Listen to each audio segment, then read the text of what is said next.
ಒಂದೇ ನಿಮಿಷ.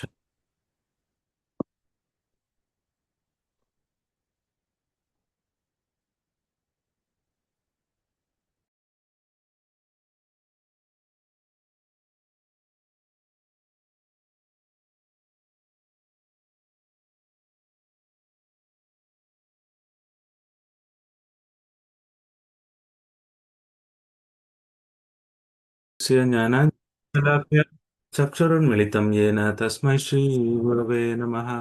ಶ್ರೀಚೈತನ್ಯಮನೋಭೀಷ್ಟಂ ಸ್ಥಾಪಿತಂ येन ಭೂತಲೆ ಸ್ವಯಂ ರೂಪ ಕಥಾ ಮಹ್ಯಂ ದದಾತಿ ಸ್ವಪದಾಂತಿಕಂ. ವಂದೇಹಂ ಶ್ರೀಗುರು ಶ್ರೀಯುತಾಪದಕಮಲಂ ಶ್ರೀಗುರುನ್ ವೈಷ್ಣವಾಂ ಚ ಶ್ರೀರೂಪಂ ಸಾಗ್ರಜಾತಂ ಸಗಣ ರಘುನಾಥಾನ್ವಿತಂ ತಂ ಸಜೀವಂ ಸಾದ್ವೈತಂ ಸಾವಧೂತಂ ಪರಿಜನ ಸಹಿತಂ ಕೃಷ್ಣ ಚೈತನ್ಯ ದೇವಂ श्रीराधाकृष्णपादान् सगण ललिता श्रीविशाखान्वितं च नमो विष्णुपादाय कृष्णपृष्ठाय भूतले श्रीमते भक्तिवेदान्त स्वामी इति नामिने नमस्ते सरस्वती देवे गौरवाणी प्रचारिणे निर्विशेष शून्यवादी पाश्चात्य देशतारिणे महावदन्याय कृष्ण प्रेम प्रदायते कृष्णाय कृष्ण चैतन्य नामिने गौरवते नमः। हे कृष्णा करुणा सिंधु दीनबंधु जगत्पते गोपेश गोपिका कांत राधा कांत नमोस्तुते। तप्त कांचन गौरांगी राधे वृंदावनेश्वरी वृषभानुसुते देवी प्रणमामि हरिप्रिये। वाञ्छा कल्पतरुभ्यश्च कृपा सिन्धुभ्येव च पतितानां पावनेभ्यो वैष्णवेभ्यो नमो नमः। जय श्री कृष्ण चैतन्य प्रभु नित्यानंद श्री अद्वैत गदाधर शिवासादि गौर भक्त वृंद। हरे कृष्णा कृष्ण कृष्ण हरे हरे हरे राम राम राम हरे हरे। मुखं करोति वाचालं पंगुं लङ्घयते गिरिं यत्कृपातमहं वन्दे श्रीगुरु दीनदारिणं परमानन्दमाधवं श्रीचैतन्य ईश्वरम्। हरिः ओं तत्सत्। ॐ नमो भगवते वासुदेवाय। ॐ नमो भगवते वासुदेवाय। ॐ नमो भगवते वासुदेवाय।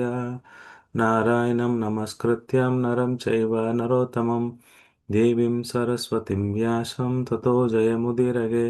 नष्टप्रायेषु अभद्रेषु नित्यं भागवतसेवया भगवतीरुत्तमश्लोके भक्तिर्भवति नैष्टिकी। कृष्णाय वासुदेवाय देवकीनन्दनाय च नन्दगोपकुमाराय गोविन्दाय नमो नमः। मुखं करोति वाचालं पङ्गुं लङ्घयते गिरिं यत्कृपातमहं वन्दे श्रीगुरुदीनदारिणं परमानन्दमाधवं श्रीचैतन्य ईश्वरं। हरिः ओं तत्सत्। नमो विष्णुपदाय कृष्णपृष्ठाय भूतले श्रीमते जयपदाक स्वामी नामने ನಮ್ಮ ಆಚಾರ್ಯಪದಾಯ ನಿತ್ಯಕೃಪದಾಯನೆ ಗೌರಗದಾಮದಾಯ ನಗರ ಗ್ರಾಮದಾಯನೆ. ಹರೇ ಕೃಷ್ಣ. ಎಲ್ಲರಿಗೆ ಸ್ವಾಗತ. ಇವತ್ತು ಭಾಗವತ ನಿತ್ಯ ಭಾಗವತ ಸೇವೆಯ ಕಾರ್ಯಕ್ರಮಕ್ಕೆ. ಸೊ ನಿನ್ನೆ ಕಂಟಿನ್ಯೂ ಮಾಡೋಣ. ಒಂದು 14 ಶ್ಲೋಕ ಏನೋ ನೋಡಿದ್ದೀವಿ. ಇವತ್ತು ನಾವು ಅದ್ರ ಬಗ್ಗೆ ನಾವು ಕಂಟಿನ್ಯೂ ಮಾಡೋಣ. ದಯವಿಟ್ಟು ಯಾರಾದರೂ 14ನೇ ಶ್ಲೋಕದ ಅನುವಾದ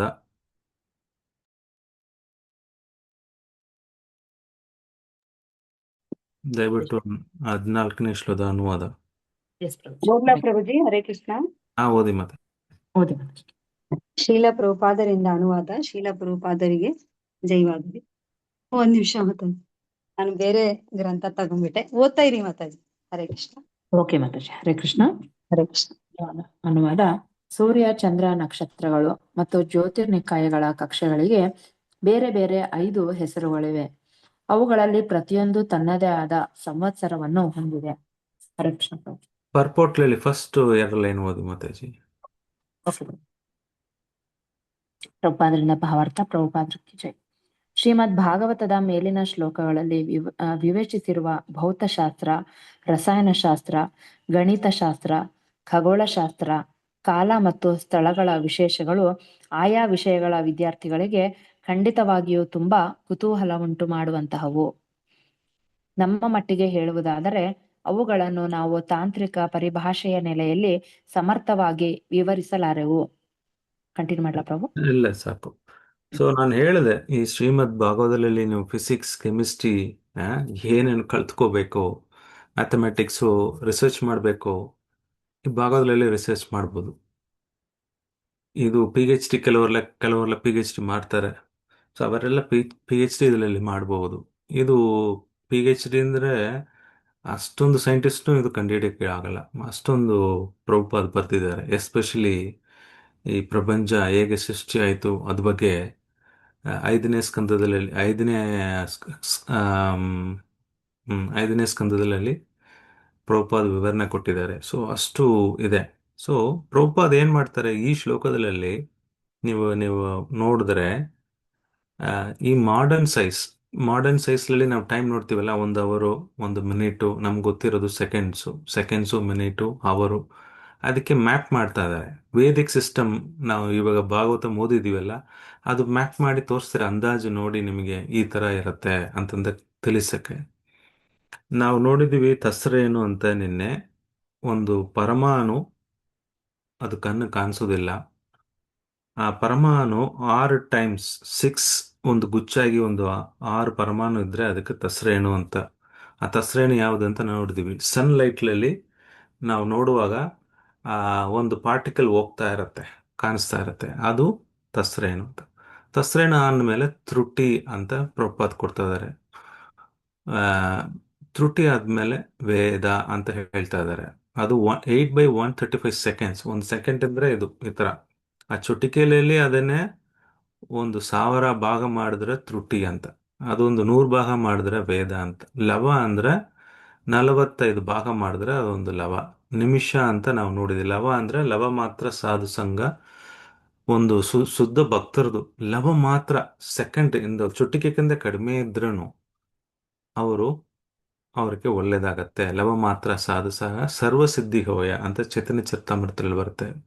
ಹಾಗಾಗಿ ನಾವು ಯಾವತ್ತೂ ಏನು ಉತ್ಸಾಹದಿಂದ ಒಂದು ಭಕ್ತರು ಯಾರೋ ಬರ್ತಾರೆ, ಶುದ್ಧ ಭಕ್ತರು ಯಾರೋ ಬರ್ತಾರೆ ಅಂದ್ರೆ ಹೋಗಿ ಅವ್ರನ್ನ ನಾವು ಭೇಟಿ ಆಗ್ಬೇಕು, ಅವರಿಂದ ನಾವು ಶಿಕ್ಷಣ ಪಡಿಬೇಕು.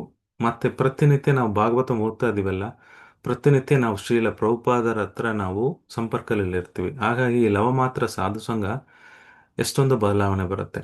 ಆಮೇಲೆ ನಿಮಿಷ ಅಂತ ನಾನು ನೋಡಿದೀವಿ.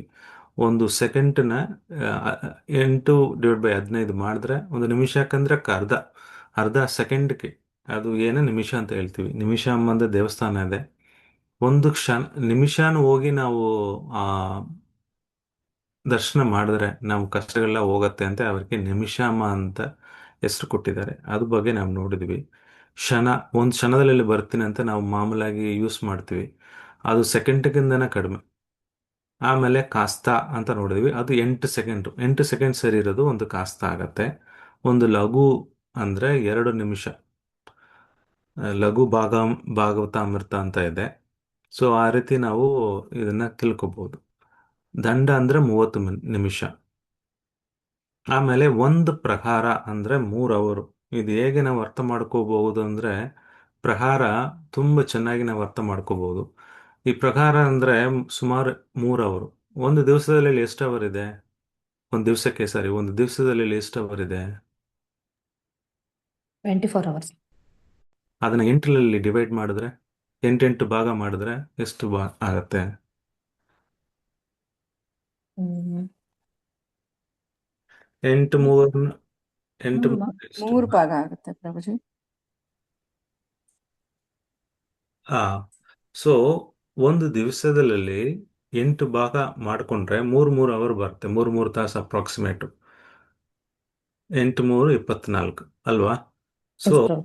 ಇದು ಅಷ್ಟಕಾಲ ಲೀಲಾ ಅಂತ ಹೇಳ್ತಾರೆ. ಇವಾಗ ಪ್ರಭುಪಾದ್ ಅವ್ರು ಹೇಳ್ತಾರೆ 24 ಗಂಟೆ ನೀವು ಕೃಷ್ಣನ ಬಗ್ಗೆ ಚಿಂತೆ ಮಾಡಬೇಕು, ಆಗ ಭಕ್ತಿಯಲ್ಲಿ ಇರ್ತೀರ ಅಂತ ಹೇಳ್ತಾರೆ.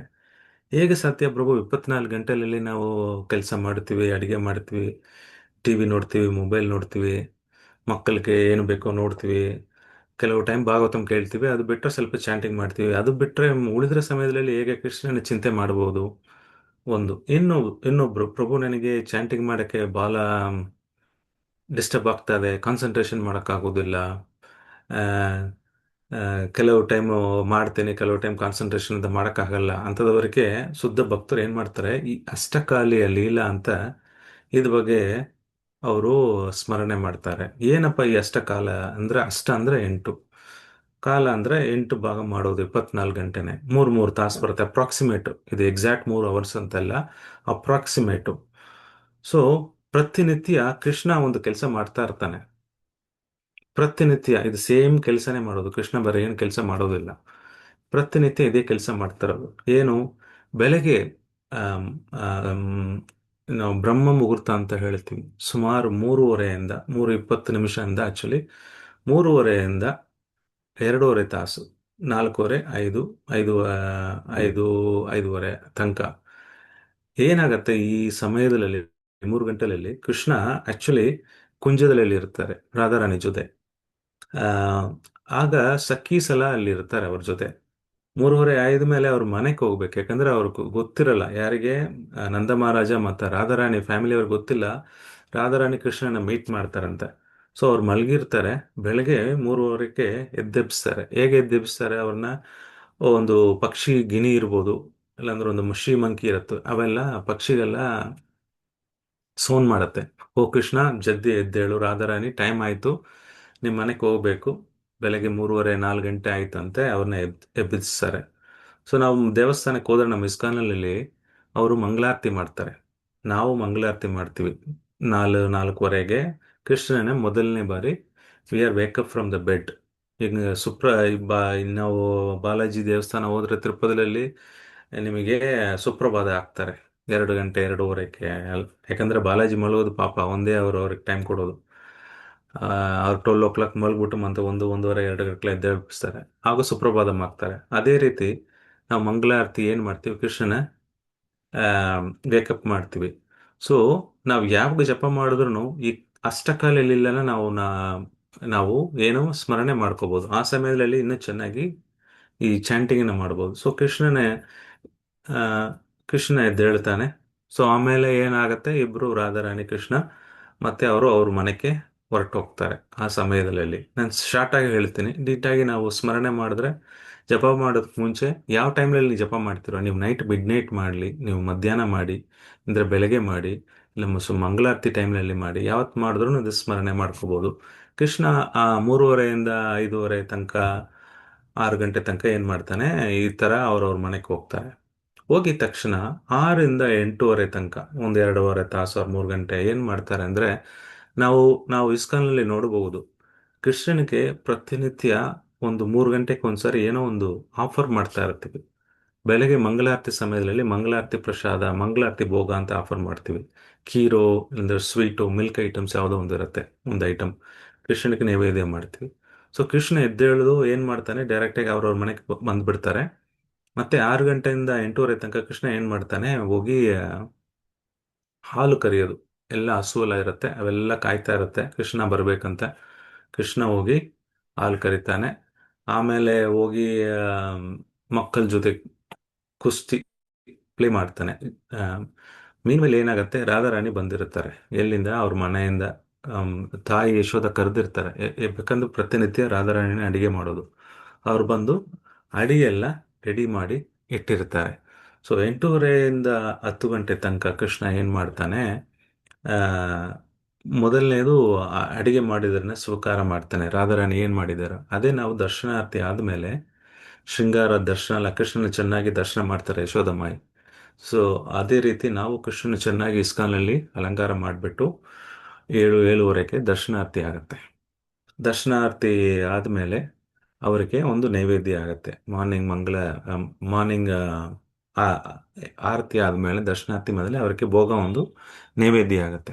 ಅದೇ ರೀತಿ ಯಾಕೆ ರಾಧಾರಾಣಿ ಅಡಿಗೆ ಮಾಡಿರ್ತಾರೋ ಬೆಳಗ್ಗೆ, ಅದು ಕೃಷ್ಣ ಆಮ್, ಆ, 6 ಇಂದ 8 ತನಕ ಹಾಲು ಕರೆದ್ಬಿಟ್ಟು ಪ್ರಸಾದ ತಗೊಂತಾನೆ. 8 ಇಂದ 10 ಏನಾಗತ್ತೆ, ಕೃಷ್ಣ ಅಲ್ಲಿಂದ ಹೊರಡ್ತಾನೆ. ಎಲ್ಲಿಗೆ?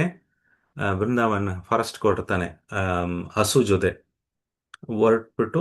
ಮತ್ತೆ ದಾರಿಲಲ್ಲಿ ಎಲ್ಲ ಮಕ್ಕಳು ಎಲ್ಲ ಪ್ರಜೆನ ಮೀಟ್ ಮಾಡ್ತಾನೆ. ಮತ್ತೆ ಕೃಷ್ಣ ಅಡವಿಗೆ ಹೋಗ್ತಾನೆ. ಅಲ್ಲಿ ಹೋಗಿ ಎಲ್ಲರೂ ಮಕ್ಕಳ ಜೊತೆ 10:30 ಇಂದ ಸುಮಾರು 3 ಗಂಟೆ ತನಕ ಕೃಷ್ಣ ಏನ್ ಮಾಡ್ತಾನೆ, ಆಟ ಆಡೋದು, ಗೇಮ್ಸು, ಹಸು ನೋಡ್ಕೊಳ್ಳೋದು, ಆ ರೀತಿ ಕೆಲಸಗಳು ಮಾಡ್ತಾ ಇರ್ತಾನೆ. ಸೊ ನಾವು ನೋಡಿದ್ರೆ ಮಧ್ಯಾಹ್ನ ಕೃಷ್ಣ ಎಲ್ಲರ ಜೊತೆ ಕೂತ್ಕೊಂಡು ಅವನು ಊಟ ಮಾಡ್ತಾನೆ. ಅದೇ ರೀತಿ ನಾವು ಇಸ್ಕಾನ್ನಲ್ಲಿ ಮಧ್ಯಾಹ್ನ 12 o'clockಗೆ ಅವ್ರಿಗೆ ಒಂದು ನೈವೇದ್ಯ ಮಾಡ್ತೀವಿ. ಸೊ ಬೆಳಗ್ಗೆ ಮಂಗಳಾರತಿ ಸಮಯದಲ್ಲಿ ಆಗುತ್ತೆ, ಅಲ್ಲಿ ದರ್ಶನಾರ್ತಿ ಸಮಯದಲ್ಲಿ ಒಂದೇ ಆಗುತ್ತೆ. ಮೂರನೇದು ಮಧ್ಯಾಹ್ನ ಸಮಯ ಊಟ ಸಮಯದಲ್ಲಿ ಕೃಷ್ಣನಿಗೆ ಒಂದು ನೈವೇದ್ಯ ಆಗುತ್ತೆ. ಸೊ ಆ 3 ಗಂಟೆ ಆದ್ಮೇಲೆ ಮತ್ತೆ 4 ಗಂಟೆಯಿಂದ 6 ಗಂಟೆ ಕೃಷ್ಣ ವಾಪಸ್ ಬರ್ತಾನೆ. ವಾಪಸ್ ಬರುವಾಗ ಏನ್ ಮಾಡ್ತಾನೆ, ಎಲ್ಲ ಹಸು ಇರುತ್ತೆ, 9 ಲಕ್ಷ ಹಸು ಇರುತ್ತೆ. ಆ ಹಸು ಎಲ್ಲ ಕರೆದು ಬಿಟ್ಟು ಆ ತೇರ್ ಕಡಂಬ ಅಂತ ಒಂದು ಜಾಗ ಇದೆ ವೃಂದಾವನಲ್ಲಿ, ಒಂದು ಮರದ ಮೇಲೆ ನಿಂತ್ಕೊಂಡು ಕೊಳ್ಳು ಬಾರಿಸ್ತಾನೆ. ಆವಾಗ ಒಂದೊಂದು ಗ್ರೂಪ್ ಆಗಿ ಬರುತ್ತೆ. ಒಂದು ಹಸು 9 ಲಕ್ಷ ಹಸುವನ್ನ 108 ಗುಂಪು ಮಾಡಿರ್ತಾರೆ. ಕೃಷ್ಣನ ಮನೆ ಇಟ್ಟಿರ್ತಾರೆ. ನಮ್ಮ ತರ ಹೇಗೆ 108 ಜಪ ಮಾಡ್ತೀವೋ ಕೃಷ್ಣನ ಮನೆ ಇಟ್ಕೊಂಡಿರ್ತಾರೆ. ಏನಕ್ಕಂದ್ರೆ 108 ಗುಂಪನ್ನ ಕರೆಯೋದು. ಆ ಲೀಡರ್ ಕರೆದ್ರೆ ಆ ಗುಂಪಲ್ಲಿ ಎಲ್ಲ ಹಸು ಬಂದ್ಬಿಡುತ್ತೆ. ಅವೆಲ್ಲ ಆದ್ಮೇಲೆ ಅವೆಲ್ಲ ಕರ್ಕೊಂಡು ವಾಪಸ್ ಬರ್ತಾರೆ. ಕೃಷ್ಣ ಯಶೋದಮ್ಮಯಿ ಮನೆಗೆ ಬರ್ತಾರೆ. ಸೊ ಹಾಗಾಗಿ ನಾವು ಕೃಷ್ಣನ್ ಸ್ವಲ್ಪ ರೆಸ್ಟ್ ಕೊಡ್ತೀವಿ ಮಧ್ಯಾಹ್ನ ಊಟ ಆದ್ಮೇಲೆ 1 to 4. 4 ಗಂಟೆಗೆ ಮತ್ತೆ ಕೃಷ್ಣನ ಬರ್ತಾನಲ್ಲ ವಾಪಸ್ಸು, ಆ ಸಮಯದಲ್ಲಿ ಅವ್ರಿಗೆ ಸ್ವಲ್ಪ ಸ್ನ್ಯಾಕ್ಸು ಏನೋ ಒಂದು ಆಫರ್ ಮಾಡ್ತಾರೆ, ನೈವೇದ್ಯ ಮಾಡ್ತಾರೆ. ಹಣ್ಣು, ಎಸ್ಪೆಷಲಿ ಹಣ್ಣು, ಕೇಕ್ಸು ಆ ಥರ ಏನೋ ಆಫರ್ ಮಾಡ್ತಾರೆ ನಮ್ಮ ದೇವಸ್ಥಾನದಲ್ಲಿ. ಸೊ 6 ಗಂಟೆಗೆ ಕೃಷ್ಣ ವಾಪಸ್ ಬಂದ ತಕ್ಷಣ ಏನಾಗತ್ತೆ, ಮತ್ತೆ ಚೆನ್ನಾಗಿ ಡ್ರೆಸ್ ಶೃಂಗಾರ ಮಾಡಿಕೊಂಡು ಕೃಷ್ಣ ಮತ್ತೆ ಹಾಲು ಕರೆಯೋದು ಅದೆಲ್ಲ ಮಾಡಿಬಿಟ್ಟು ಮತ್ತೆ ಎಲ್ಲ ಮಕ್ಕಳ ಜೊತೆಯಲ್ಲಿ ಕಾರ್ಯಕ್ರಮ ಆಗತ್ತೆ. ಕೆಲವರು ಹಾಡ್ತಾರೆ, ಕೆಲವರು ಏನೋ ಎಂಟರ್ಟೈನ್ಮೆಂಟಿಂಗ್ ಇರುತ್ತೆ. ಸೊ ಕೃಷ್ಣ ರಾಧಾರಾಣಿ ಕಲಿಸಿರ್ತಾರೆ ಅವ್ರಿಗೆ ಸ್ನ್ಯಾಕ್ಸು, ಮತ್ತೆ ಸಂಜೆ ನೈಟ್ ಅಡಿಗೆ ಮಾಡಿ ಮನೆಯಿಂದ ಕಲಿಸ್ಕೊಟ್ಟಿರ್ತಾರೆ. ಸೊ ಕೃಷ್ಣ ಅದನ್ನ ಸ್ವಾದನ ಮಾಡ್ತಾನೆ. 3 ಗಂಟೆ ಆದಮೇಲೆ ನೈಟು ಏನಾಗತ್ತೆ, 8 ಇಂದ 10ಕ್ಕೆ ಕೃಷ್ಣ ಮತ್ತೆ ಎಲ್ಲರೂ ಮಲ್ಗಕ್ಕೆ ಹೋಗ್ತಾರೆ. ಆ, ಏನಾಗತ್ತೆ, ಎಲ್ಲರೂ ಮಲಗಿರ್ತಾರೆ. ಬಟ್ ಕೃಷ್ಣ ಯಾರು ಗೊತ್ತಿಲ್ಲ ಇದ್ರೆ ಮನೆಯಿಂದ ರಾಧಾರಾಣಿ ಮೀಟ್ ಮಾಡಕ್ಕೆ ಬೃಂದಾವನಕ್ಕೆ ಹೋಗ್ತಾರೆ. ಅದೇ ರೀತಿ ರಾಧಾರಾಣಿ ಏನ್ ಮಾಡ್ತಾರೆ, ಚೆನ್ನಾಗಿ ಡ್ರೆಸ್ ಮಾಡಿಕೊಂಡು ಅವರು ಮತ್ತೆ ಕೃಷ್ಣನ್ ಮೀಟ್ ಮಾಡಕ್ ಬರ್ತಾರೆ. ಈ ಸಮಯದಲ್ಲಿ ಬೆಳಗ್ಗೆ ನೋಡಿದ್ರೆ ಒಂದ್ಸಾರಿ ರಾಧಾ ಕುಂಡಲ್ಲಿ ಮೀಟ್ ಮಾಡ್ತಾರೆ, ಬೃಂದಾ ಕುಂಡಲ್ಲಿ ಬೆಳಗ್ಗೆ ಒಂದ್ಸಾರಿ ಕೃಷ್ಣ ಮೀಟ್ ಮಾಡ್ತಾನೆ. ರಾಧಾರಾಣಿ 10 ಗಂಟೆಗೆ ನಾನು ಸೂರ್ಯ ಪೂಜೆ ಮಾಡ್ತೀನಿ ಅಂತ ಹೇಳ್ಬಿಟ್ಟು, ಜಟಿಲ ಕುಟಿಲ ಅವರದು ಮದರ್ ಇನ್ ಲಾಕೆ ಹೇಳ್ಬಿಟ್ಟು ಅವರು ಮತ್ತೆ ಬರ್ತಾರೆ. ರಾಧಾ ಕುಂಡ್ಲಲ್ಲಿ ಮತ್ತೆ ಮಧ್ಯಾಹ್ನ ಅವ್ರು ಮೀಟ್ ಆಗ್ತಾರೆ. ಮತ್ತೆ ನೈಟ್ ವೃಂದಾವನಲ್ಲಿ ನಿಧಿವನ್ ಅಂತ ಇದೆ, ಅಲ್ಲಿ ಮತ್ತೆ ಮೀಟ್ ಆಗ್ತಾರೆ. ಸೊ ಆಗ ಮತ್ತೆ 10 ಇಂದ 3 ಗಂಟೆ ತನಕ ರಸಲೀಲೆಗಳಾಗತ್ತೆ, ಮತ್ತೆ ಮಲಗ್ತಾರೆ ಅವರು. ಆದ್ಮೇಲೆ ಮತ್ತೆ ಮಂಗಳಾರತಿ ಎದ್ದೇಳಿಸ್ತಾರೆ. ಈ ರೀತಿ ಪ್ರತಿನಿತ್ಯ 24 ಗಂಟೆಯಲ್ಲಿ 3 3 ಅವರು ನಾವು ಪೂಜೆ ಮಾಡ್ತಾ ಇರ್ತೀವಿ ಕೃಷ್ಣನಿಗೆ. ಅದೇ ಸಮಯದಲ್ಲಿ ನಾವು ಇದು ಸ್ಮರಣೆ ಮಾಡ್ಬೋದು. ಇವಾಗ ಸಮಯ ಏನಪ್ಪಾ, 7 ಗಂಟೆ. ಕೃಷ್ಣ ಏನ್ ಮಾಡ್ತಾ ಇರ್ತಾನೆ ಈ ಸಮಯ 7 ಗಂಟೆಗಳಲ್ಲಿ? 6 ಗಂಟೆಗೆ ಬದ್ದಿರ್ತಾನೆ. ಇವಾಗ ಎಲ್ಲ ಹಾಲು ಎಲ್ಲ ಕರೆದ್ಬಿಟ್ಟು ಮಕ್ಕಳ ಜೊತೆ ಆಟ ಆಡ್ತಾ ಇರ್ತಾನೆ ಕೃಷ್ಣ 7 ಗಂಟೆಗೆ. ರೈಟ್. ಈಗ ಈ ಸಮಯದಲ್ಲಿ ನಾವು ಜಪ ಮಾಡೋದಕ್ಕೆ ಮುಂಚೆ, ಓ ಕೃಷ್ಣ ಎಷ್ಟು ಲೀಲೆಗಳು ಮಾಡ್ತಾ ಇದ್ದಾನೆ ಅಂತ ಆ ಸ್ಮರಣೆಯಿಂದ ನಾವು ಜಪ ಮಾಡಕ್ ಶುರು ಮಾಡಿದ್ರೆ ಏನಾಗತ್ತೆ, ಒಂದು ಇನ್ವಾಲ್ವ್ಮೆಂಟ್ ಇರುತ್ತೆ, ಒಂದು ಆಕರ್ಷಣೆ ಇರುತ್ತೆ, ಒಂದು ಸಿನ್ಸಿಯರ್ ಆಗಿ ಕಾನ್ಸಂಟ್ರೇಷನ್ ಆಗಿ ನಾವು ಮೈಂಡ್ ಮಾಡ್ಬೋದು. ಇಲ್ಲೇ ನಾನು ಮಧ್ಯಾಹ್ನ 1 ಗಂಟೆಗೆ ನಾನು ಮಾಡ್ತಾ ಇದ್ದೀನಿ ಪ್ರಭು ಅಂತಂದ್ರೆ, 1 ಗಂಟೆಗೆ ಕೃಷ್ಣ ಹೇಗೆ ಮಕ್ಕಳ ಜೊತೆ, ಅವರು ಗೋಪಾಸ್ ಜೊತೆ ಬೃಂದಾವನಲ್ಲಿ ಅಡವಿಲಲ್ಲಿ ಹೇಗೆ ಅವನು ಎಷ್ಟು ಲೀಲೆಗಳು ಮಾಡಿರ್ತಾನೆ. ಪೀಕಾಕ್ ತರ ಮಕ್ಕಳು ಮಾಡ್ತಾರೆ, ಫ್ರಾಕ್ ತರ ಜಂಪ್ ಮಾಡ್ತಾರೆ. ಆ ಲೀಲೆಗಳು ನಾವೆಲ್ಲ ಸ್ಮರಣೆ ಮಾಡಬಹುದು. ಈ ಕೃಷ್ಣ ಬುಕ್ ನಾವು ಓದಿದ್ರೆ ಈ ಲೀಲೆಗೆಲ್ಲ ಸ್ಮರಣಕ್ಕೆ ಬರುತ್ತೆ. ಇಲ್ಲ ಪ್ರಭು ನಾನು ಸಂಜೆನೆ ಮಾಡೋದು, ಎಲ್ಲ ಕೆಲಸ ಮಾಡಿಬಿಟ್ಟು ನೈಟೇ ಮಾಡೋದು ಅಂದ್ರೆ ನೀವು ಸಂಜೆ ಪಾಸ್ಟ್ ಟೈಮ್ಸ್ ನಾವು ರಿಮೈಂಡ್ ಮಾಡ್ಕೋಬಹುದು. ಸೊ ಈ ಏನ್ ಕೇಳ್ತಾ ಇದ್ರೆ ಅಂದ್ರೆ, ಈ ಪ್ರಹಾರ ಅಂದ್ರೆ 3 ಅವರು, ಈ 8 × 3 24 ಗಂಟೆಯಲ್ಲಿ ಕೃಷ್ಣ ಲೀಲೆಗಳು ಮಾಡ್ತಾ ಇರ್ತಾನೆ. ಅದು ಪ್ರಕಾರ. ಒಂದೊಂದು ಪ್ರಕಾರ ನಾವು 6 ಕಾಲ ಪೂಜಾ ಅಂತ ಹೇಳ್ತೀವಿ. 6 ಟೈಮ್ಸ್ ಪೂಜೆ ಮಾಡ್ತೀವಿ ಕೃಷ್ಣನಿಗೆ. ನಾವು ಬೆಳಗ್ಗೆ ಮಂಗಳಾರತಿ ಮಾಡ್ತೀವಿ, ಅದಾದ್ಮೇಲೆ ಮತ್ತೆ ದರ್ಶನಾರ್ತಿ ಆದ್ಮೇಲೆ ಒಂದು ಆರತಿ ಆಗತ್ತೆ. ಆಮೇಲೆ ಮಧ್ಯಾಹ್ನ ಊಟ ಆದ್ಮೇಲೆ ಇನ್ನೊಂದು ಆರತಿ ಆಗತ್ತೆ, 3 ಆರತಿ ಆಗತ್ತೆ. ಮತ್ತೆ ಸಂಜೆ 4 ಗಂಟೆಗೆ ದರ್ಶನ ಓಪನ್ ಮಾಡುವಾಗ ಇನ್ನೊಂದು ಆರತಿ, 4ನೇ ಆರತಿ ಆಗತ್ತೆ. ಸಂಧ್ಯಾ ಆರತಿ 5ನೇ ಆರತಿ ಆಗತ್ತೆ. 6 7 ಗಂಟೆಗೆ ಮತ್ತೆ ಭೋಗ ಆಫರಿಂಗ್ ಆಗತ್ತೆ. ಆದ್ಮೇಲೆ ಮತ್ತೆ ಸೈನ ಆರತಿ ಅಂತ ಮಾಡ್ತೀವಿ, 6ನೇದು. ಆ ಸೈನ ಆರತಿ ಮಾಡುವಾಗ ಮತ್ತೆ 9 9:30ವರೆಗೆ ಕೃಷ್ಣನಿಗೆ ಹಾಲು ಮತ್ತೆ ಸ್ವೀಟ್ ಕೊಟ್ಟು ಮಾಡ್ತಾರೆ. ಮತ್ತೆ ನೈಟ್ ನಾವು ಪೂಜೆ ಮಾಡಂಗಿಲ್ಲ, ಹಾಗಾಗಿ 6 ಕಾಲ ಪೂಜೆ ಮಾಡ್ತೀವಿ. ಉಳಿದಿರೋದು 2 ಕಾಲಕ್ಕೆ ಏನ್ ಮಾಡ್ತೀವಿ, ಕೆಲವು ದೇವಸ್ಥಾನದಲ್ಲಿ ಬೃಂದಾವನಲ್ಲಿ ಪಾನು ಮತ್ತೆ ಹಾಲು ಅವೆಲ್ಲ ಇಟ್ಬಿಟ್ಟು ಡೋರ್ ಕ್ಲೋಸ್ ಮಾಡಿಬಿಡ್ತಾರೆ. ಆಮೇಲೆ ಬೆಳಗ್ಗೆ ಮತ್ತೆ ಪೂಜೆ ಮಾಡ್ತಾರೆ. ಅದೇ ರೀತಿ ಈ ಅಷ್ಟಕಾಲ ಪ್ರಕಾರ ನಾವು ಇಸ್ಕಾನ್ ದೇವಸ್ಥಾನದಲ್ಲಿ ಕೃಷ್ಣನ ಪೂಜೆ ಮಾಡ್ತೀವಿ. 6 ಕಾಲ ಪೂಜೆ ಮಾಡ್ತೀವಿ. ಮತ್ತೆ ನೈಟು ಹಾಲು ಕೊಟ್ಬಿಟ್ಟು ದೇವಸ್ಥಾನ ಕ್ಲೋಸ್ ಆಗತ್ತೆ. ಮತ್ತೆ ಬೆಳಗ್ಗೆ ಕೃಷ್ಣನ ಎಬ್ಬಿಸೇಳೋದು. ಸೊ ಮಂಗಳಾರತಿ ಹೋಗುವಾಗ ನಾವು ಈ ಥರ ಎಂಥೂಸಿಯಾಸಮ್ ಇಂದ ನಾವು ಮಾಡ್ಬೋದು. ಯಾಕೆ, ಓ ಕೃಷ್ಣ ಇವಾಗ ಎದ್ದೇಳ್ತಾ ಇದ್ದಾನೆ, ನಾವು ಎಬ್ಬಿಸ್ತಾ ಇದೀವಿ ಕೃಷ್ಣನ ಅಂತ, ಸುಪ್ರಭಾತ ಅಂತ ಅನ್ಕೊಂಡು ಹೋಗಿ ನಾವು ರಾಧಾಕೃಷ್ಣಗೆ ಸೇವೆ ಮಾಡ್ಬೋದು. ಸೊ ಈ ಪ್ರಕಾರ ಅಂದ್ರೆ 3 hours. ಅದಕ್ಕೆ ಒಂದೊಂದಕ್ಕೆ ನೀವು ಒಂದೊಂದು ಕತೆ ಹೇಳ್ಬೋದು. ನಾನು ಇದು ಹೇಳ್ತಾ ಇದ್ರೆ ಈ ಮುಗಿಯಲ್ಲ ಇವತ್ತು ಭಾಗವತಂ. ಆಯ್ತಾ? ಸೊ ಪಕ್ಷ ಬಗ್ಗೆ ನಾವು ಮಾಡಿದ್ವಿ. ಶುಕ್ಲ ಪಕ್ಷ ಅಂದ್ರೆ ಏನು, ಕೃಷ್ಣ ಪಕ್ಷ ಅಂದ್ರೆ ಏನು, ಹುಣ್ಣಿಮೆಯಿಂದ ಅಮಾವಾಸ್ಯೆ, ಅಮಾವಾಸ್ಯೆಯಿಂದ ಹುಣ್ಣಿಮೆ, ಅದು ಪ್ರಕಾರ ಆಗತ್ತೆ ಅಂತ ಹೇಳಿದೆ ನಾನು. ಸೊ ಈ ರೀತಿ ಆ, ಕೃಷ್ಣ ಈ ಪ್ರಭುಪಾದವರು ಕೊಡ್ತಾ ಇದಾರೆ. ಪಕ್ಷ ಅಂದ್ರು 15 ದಿವಸ ನೋಡ್ಕೊ, ಒಂದು ನೈಟ್. ಆ ರೀತಿ ಕೃಷ್ಣ ಪ್ರಭುಪಾದವರು ಈ ಸಮಯಕ್ಕೆ, ಈ ಪ್ರೆಸೆಂಟ್ ಮಾಡರ್ನ್ ಟೈಮ್ಸ್ಗೆ ಮ್ಯಾಪ್ ಮಾಡ್ತಾ ಇದ್ದಾರೆ. ಸೊ ಬ್ರಹ್ಮ ಸಂಹಿತೆಯಲ್ಲಿ ಪ್ರಭುಪಾದವ್ರು ಹೇಳ್ತಾ ಇದ್ದಾರೆ, ದಯವಿಟ್ಟು ಇದು ಓದ್ತೀರಾ? ಬ್ರಹ್ಮ ಸಂಹಿತ ಆದ್ಮೇಲೆ ಒಂದು ಪದ ಇದೆ. ಓದ್ಲಾ ಪ್ರಭುಜಿ? ಹರೇ ಕೃಷ್ಣ. ಹಾ. ಹ್ಮ್. ಭಗವಂತನ ನೇತ್ರವೆಂದು ಭಾವಿಸಲಾದ ತನ್ನ ಶಾಶ್ವತ ಕಾಲದ ನಿಶ್ಚಿತ ಕಕ್ಷೆಯಲ್ಲಿಯೇ ಪರಿಕ್ರಮಿಸುವ ಸೂರ್ಯನು ಯಾರ ನಿಯಂತ್ರಣದಲ್ಲಿರುವನೋ ಅಂತಹ ಆದಿಪ್ರಭು ದೇವೋತ್ತಮ ಪರಮ ಪುರುಷ ಗೋವಿಂದನನ್ನು ನಾನು ಪೂಜಿಸುತ್ತೇನೆ. ಇವ್ ನೋಡಿ. ಸೂರ್ಯನು ಎಲ್ಲ ಮುಗಿಸಿ. ಒಂದು ಲೈನ್ ಇದೆ ಪ್ರಭುಜಿ ಅಷ್ಟೇ. ಹ್ಮ್. ಸೂರ್ಯನು ಎಲ್ಲಾ ಗ್ರಹಮಂಡಲ ಪದ್ಧತಿಯ ಅಧಿಪತಿ. ಆತ ಶಾಖ ಮತ್ತು ಬೆಳಕಿಗೆ ಸಂಬಂಧಿಸಿದಂತೆ ಅಮಿತ ಶಕ್ತಿ ಹೊಂದಿರುವಂತಹವನು. ಹರೇ ಕೃಷ್ಣ. ನೋಡಿ, ನಾವು ಸೈನ್ಸ್ ನಾವೆಲ್ಲ ಓದಿದ್ರೆ ಸ್ಕೂಲಲ್ಲಿ ಸೂರ್ಯ ಸೆಂಟ್ರಲ್ ಅಲ್ಲಿ ಇರುತ್ತೆ, ಮತ್ತೆ ಗ್ರಹಗಳ ಬರುತ್ತೆ ಅಂತ ಹೇಳಿರ್ತಾರೆ. ಬಟ್ ಈ ಭಾಗವತ ಪ್ರಕಾರ ಇದು ಉಲ್ಟಾ. ಸೂರ್ಯ ರೌಂಡ್ ಹೊಡಿತಾ ಇದ್ದಾನೆ, ಬಟ್ ಭೂಮಿ ಸೆಂಟ್ರಲ್ ಅಲ್ಲಿ ಇರುತ್ತೆ. ಬಟ್ ಸೈನ್ಸ್ ಪ್ರಕಾರ ಏನು, ಭೂಮಿ ಸೂರ್ಯನ ಸುತ್ತಿ ಬರುತ್ತೆ ಅಂತ ಹೇಳಿರ್ತಾರೆ. ಸೊ ಅದು ಒಂದು ಡಿಫ್ರೆನ್ಸ್ ಇದೆ. ಅದು ಯಾಕಂದ್ರೆ ಎಲ್ಲಿ ನೋಡಿದ್ರು, ನಾವು ನವಗ್ರಹ ನೋಡಿದ್ರು, ದೇವಸ್ಥಾನ ಹೋದ್ರು ಸೂರ್ಯ ಒಂದು ಚಾರಿಟ್ ಅಲ್ಲಿ ಇರ್ತಾರೆ ಯಾವತ್ತು. ಯಾಕೆ ಚಾರಿಟ್? ಎಲ್ಲಿ ಹೋದ್ರತಾನೆ ಚಾರಿಟ್. ಸೊ ಕೃಷ್ಣ ಹಾಗಾಗಿ ನಾವು ಹೇಳ್ತೀವಲ್ಲ, ಉತ್ತರಾಯಣ ದಕ್ಷಿಣಾಯನ, ಕೃಷ್ಣ ಸೂರ್ಯ ಚೇಂಜ್ ಮಾಡ್ತಾ ಇದ್ದಾನೆ, ಯಾವ ಡೈರೆಕ್ಷನ್ ಹೋಗ್ತಾ ಇರೋದು ಅಂತ. ಸೊ ಆಮೇಲೆ ಪ್ರತಿ ಸಂಕ್ರಾಂತಿ ಬರುತ್ತೆ, ಪ್ರತಿ ತಿಂಗಳಲ್ಲಿ ಸಂಕ್ರಾಂತಿ ಅಂತ ಬರುತ್ತೆ. ಕೃಷ್ಣ ಸೂರ್ಯ ಚೇಂಜ್ ಮಾಡ್ತಾ ಇರ್ತಾರೆ ಅವ್ರ ಡೈರೆಕ್ಷನ್, ಅದಕ್ಕೆ ಸಂಕ್ರಾಂತಿ ಅಂತ ಹೆಸರು. ಇದರಿಂದ ನಾವು ಸ್ಪಷ್ಟವಾಗಿ ತಿಳ್ಕೊಬಹುದು, ಸೂರ್ಯ ರೌಂಡ್ ಹೊಡಿತಾ ಇದ್ದಾರೆ, not earth is rotating around the sun. ನಾವು ಓದಿರೋದೆಲ್ಲ ತಪ್ಪ ತಿಳ್ಕೊಂಡಿದೀವಿ, ಬಟ್ ಏನು ಮಾಡೋಕ್ಕಾಗಲ್ಲ, ಮಾಡರ್ನ್ ಸೈನ್ಸ್ ಆ ಥರ ಇದೆ. ಸೊ ಇವಾಗ ಮತ್ತೆ ಮುಂದೆ ಉರಿಯೋಣ. ಇವತ್ತು ಏನು ಮಾಡ್ತಾ ಇದ್ದಾರೆ, ಇದು ಆದಮೇಲೆ ಇದು ಸಂವಾದ, ಯಾರು ವಿದುರ ಮತ್ತೆ ಮೈತ್ರೇಯ ಋಷಿ ಸಂಭಾಷಣೆ ಆಗ್ತದೆ. ಆಯ್ತು, ವಿದುರ ಹೇಳ್ತಾ ಇದ್ದಾನೆ, ಇದು ಗೊತ್ತಾಯ್ತು ನನಗೆ ಇವಾಗ. ಈ ಓಕೆ, ನಾವು ಇದು ಓದಿ ಯಾವ ಶ್ಲೋಕ, 14 ಅನುವಾದ. ಗೋತ್ಲ ಪ್ರಭುಜಿ. ಹಾ.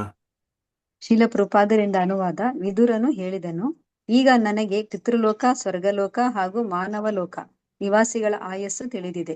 ಈಗ ಕಲ್ಪ ವ್ಯಾಪ್ತಿಗೆ ಮೀರಿದ ಮಹಾನ್ ಬುದ್ಧಿವಂತರ ಆಯಸ್ಸಿನ ಬಗ್ಗೆ ದಯವಿಟ್ಟು ತಿಳಿಸಿ. ಹರೇ ಇನ್ನು ಕೃಷ್ಣ. ಸ್ವಲ್ಪ ಇದಕ್ಕಿಂದ ಹೇಳಿ ಅಂತ ಹೇಳ್ತಾ ಇದ್ದಾರೆ. ಯಾಕಂದ್ರೆ ಮನುಷ್ಯರದ್ದು ನಾವು ನೋಡಿದ್ವಿ, ಸಂವತ್ಸರ ತನಕ ನೋಡಿದೀವಿ. ಸಂವತ್ಸರ ಆದ್ಮೇಲೆ ನಾನು ಹೇಳಿದೆ, ಸ್ವರ್ಗಲೋಕದಲ್ಲಿ, ದೇವಲೋಕದಲ್ಲಿ ಅವ್ರದ್ದು ಉತ್ತರಾಯಣ ದಕ್ಷಿಣಾಯನ, ಅವ್ರದ್ದು ಅದು ನಮಗೆ 1 ವರ್ಷ, ಅವರಿಗೆ 1 ದಿವಸ. ಉತ್ತರಾಯಣ 6 ತಿಂಗಳು, ದಕ್ಷಿಣಾಯನ 6 ತಿಂಗಳು, ನಮಗೆ 1 ವರ್ಷ ಆಗುತ್ತೆ. ಬಟ್ ದೇವಲೋಕದಲ್ಲಿ ಅದು 1 ದಿವಸ. ಅದೇ ಪಿತ್ತಲೋಕ ಮತ್ತೆ ಹೈಯರ್ ರೆಸಿಡೆನ್ಸ್, ಹೆವೆನ್ಲಿ ಪ್ಲಾನೆಟ್, ಸ್ವರ್ಗಲೋಕ ಅಂತ ನೋಡಿದೀವಿ. ಅದು ಬಿಟ್ಟು ಇನ್ನು ಹೆಚ್ಚಾಗಿರೋರು ಭೃಗು ಋಷಿ, ಸನಕ ಸನಾದಿಗಳು ಇರ್ತಾರೆ, ಬ್ರಹ್ಮ ಇರ್ತಾರೆ, ಅವ್ರದ್ದು ಬಗ್ಗೆ ಹೇಳಿ. ಯಾಕಂದ್ರೆ ಒಂದೊಂದು ಪ್ಲಾನೆಟ್ಗಳಲ್ಲಿ ಒಂದೊಂದು ಟೈಮ್ ಸೆಟ್ ಆಗುತ್ತೆ, ಒಂದೇ ತರ ಇರೋದಿಲ್ಲ. ಬ್ರಹ್ಮನದ ಟೈಮ್ ಡಿಫ್ರೆಂಟ್ ಆಗಿರುತ್ತೆ. ಸ್ವರ್ಗಲೋಕಕ್ಕೆ ಹೋದ್ರೆ, ಇಂದ್ರನ ಲೋಕ ಹೋದ್ರೆ ಅದೊಂದು ಟೈಮ್ ಸೆಪ್ರೇಟ್ ಆಗಿರುತ್ತೆ. ನಾವು ಮನುಷ್ಯ ಜನ್ಮರ ಆದ್ರೆ ನಮಗೊಂದು ಟೈಮ್ ಇರುತ್ತೆ. ಅದ್ರ ಬಗ್ಗೆ ಹೇಳಿ ಅಂತ ವಿದುರ ಕೇಳ್ತಾ ಇದ್ದಾನೆ. ಸೊ ಇವತ್ತು ಚರ್ಚೆ ಅದ್ರ ಬಗ್ಗೆ ಇರುತ್ತೆ. ಸ್ವಲ್ಪ ಗಮನ ಕೊಟ್ಟು ಕೇಳಿ. ಸ್ವಲ್ಪ ಕಾಂಪ್ಲಿಕೇಟ್ ಆಗ್ಬೋದು, ಅರ್ಥ ಆಗೋಕ್ಕೆ ಬಹಳ ಕಷ್ಟ ಆಗತ್ತೆ, ಬಟ್ ಆದ್ರೂ ನಾವು ಪ್ರಯತ್ನ ಮಾಡಿ. ಆಯ್ತಾ? ಸೊ ಇವಾಗ PPT ಕಾಣಿಸ್ತಾ ಇದೆಯಾ? ಎಸ್ ಪ್ರಭುಜಿ, ಕಾಣಿಸ್ತಾ ಇದೆ. ಸೊ ನಾವು ನಮ್ಗೆ ಗೊತ್ತಿದೆ ಇವಾಗ ಸಂವತ್ಸರ ಅಂದ್ರೆ 1 ವರ್ಷ. ಸೂರ್ಯ ಸುಮಾರು 365 ದಿವಸ ಒಂದು ರೌಂಡ್ ಓಡಿದ್ರೆ ಅದೊಂದು ಸಂವತ್ಸರ ಅಂತ ಹೇಳ್ತೀವಿ. ನಾವು ಸಂವತ್ಸರ ಫಾಲೋ ಮಾಡ್ತೀವಿ. ಅದಕ್ಕೆ ನಾವು ಯುಗಾದಿ ಎಲ್ಲ ಸೆಲೆಬ್ರೇಟ್ ಮಾಡ್ತೀವಿ, ಹೊಸ ವರ್ಷ ಬಂದಿದೆ ಅಂತ, ಅಲ್ವಾ? ಸೊ ಈ ಒಂದು ವರ್ಷ ಏನಾಗತ್ತೆ, ಮತ್ತೆ ಕಲಿಯುಗ, ದ್ವಾಪರಯುಗ, ತ್ರೇತಯುಗ, ಸತ್ಯಯುಗ ಅಂತ ನಾವು ನೋಡಿದೀವಿ. ಈ ಕಲಿಯುಗ ಎಷ್ಟಪ್ಪ ಅಂದ್ರೆ ಸುಮಾರು 4,32,000. 4,32,000.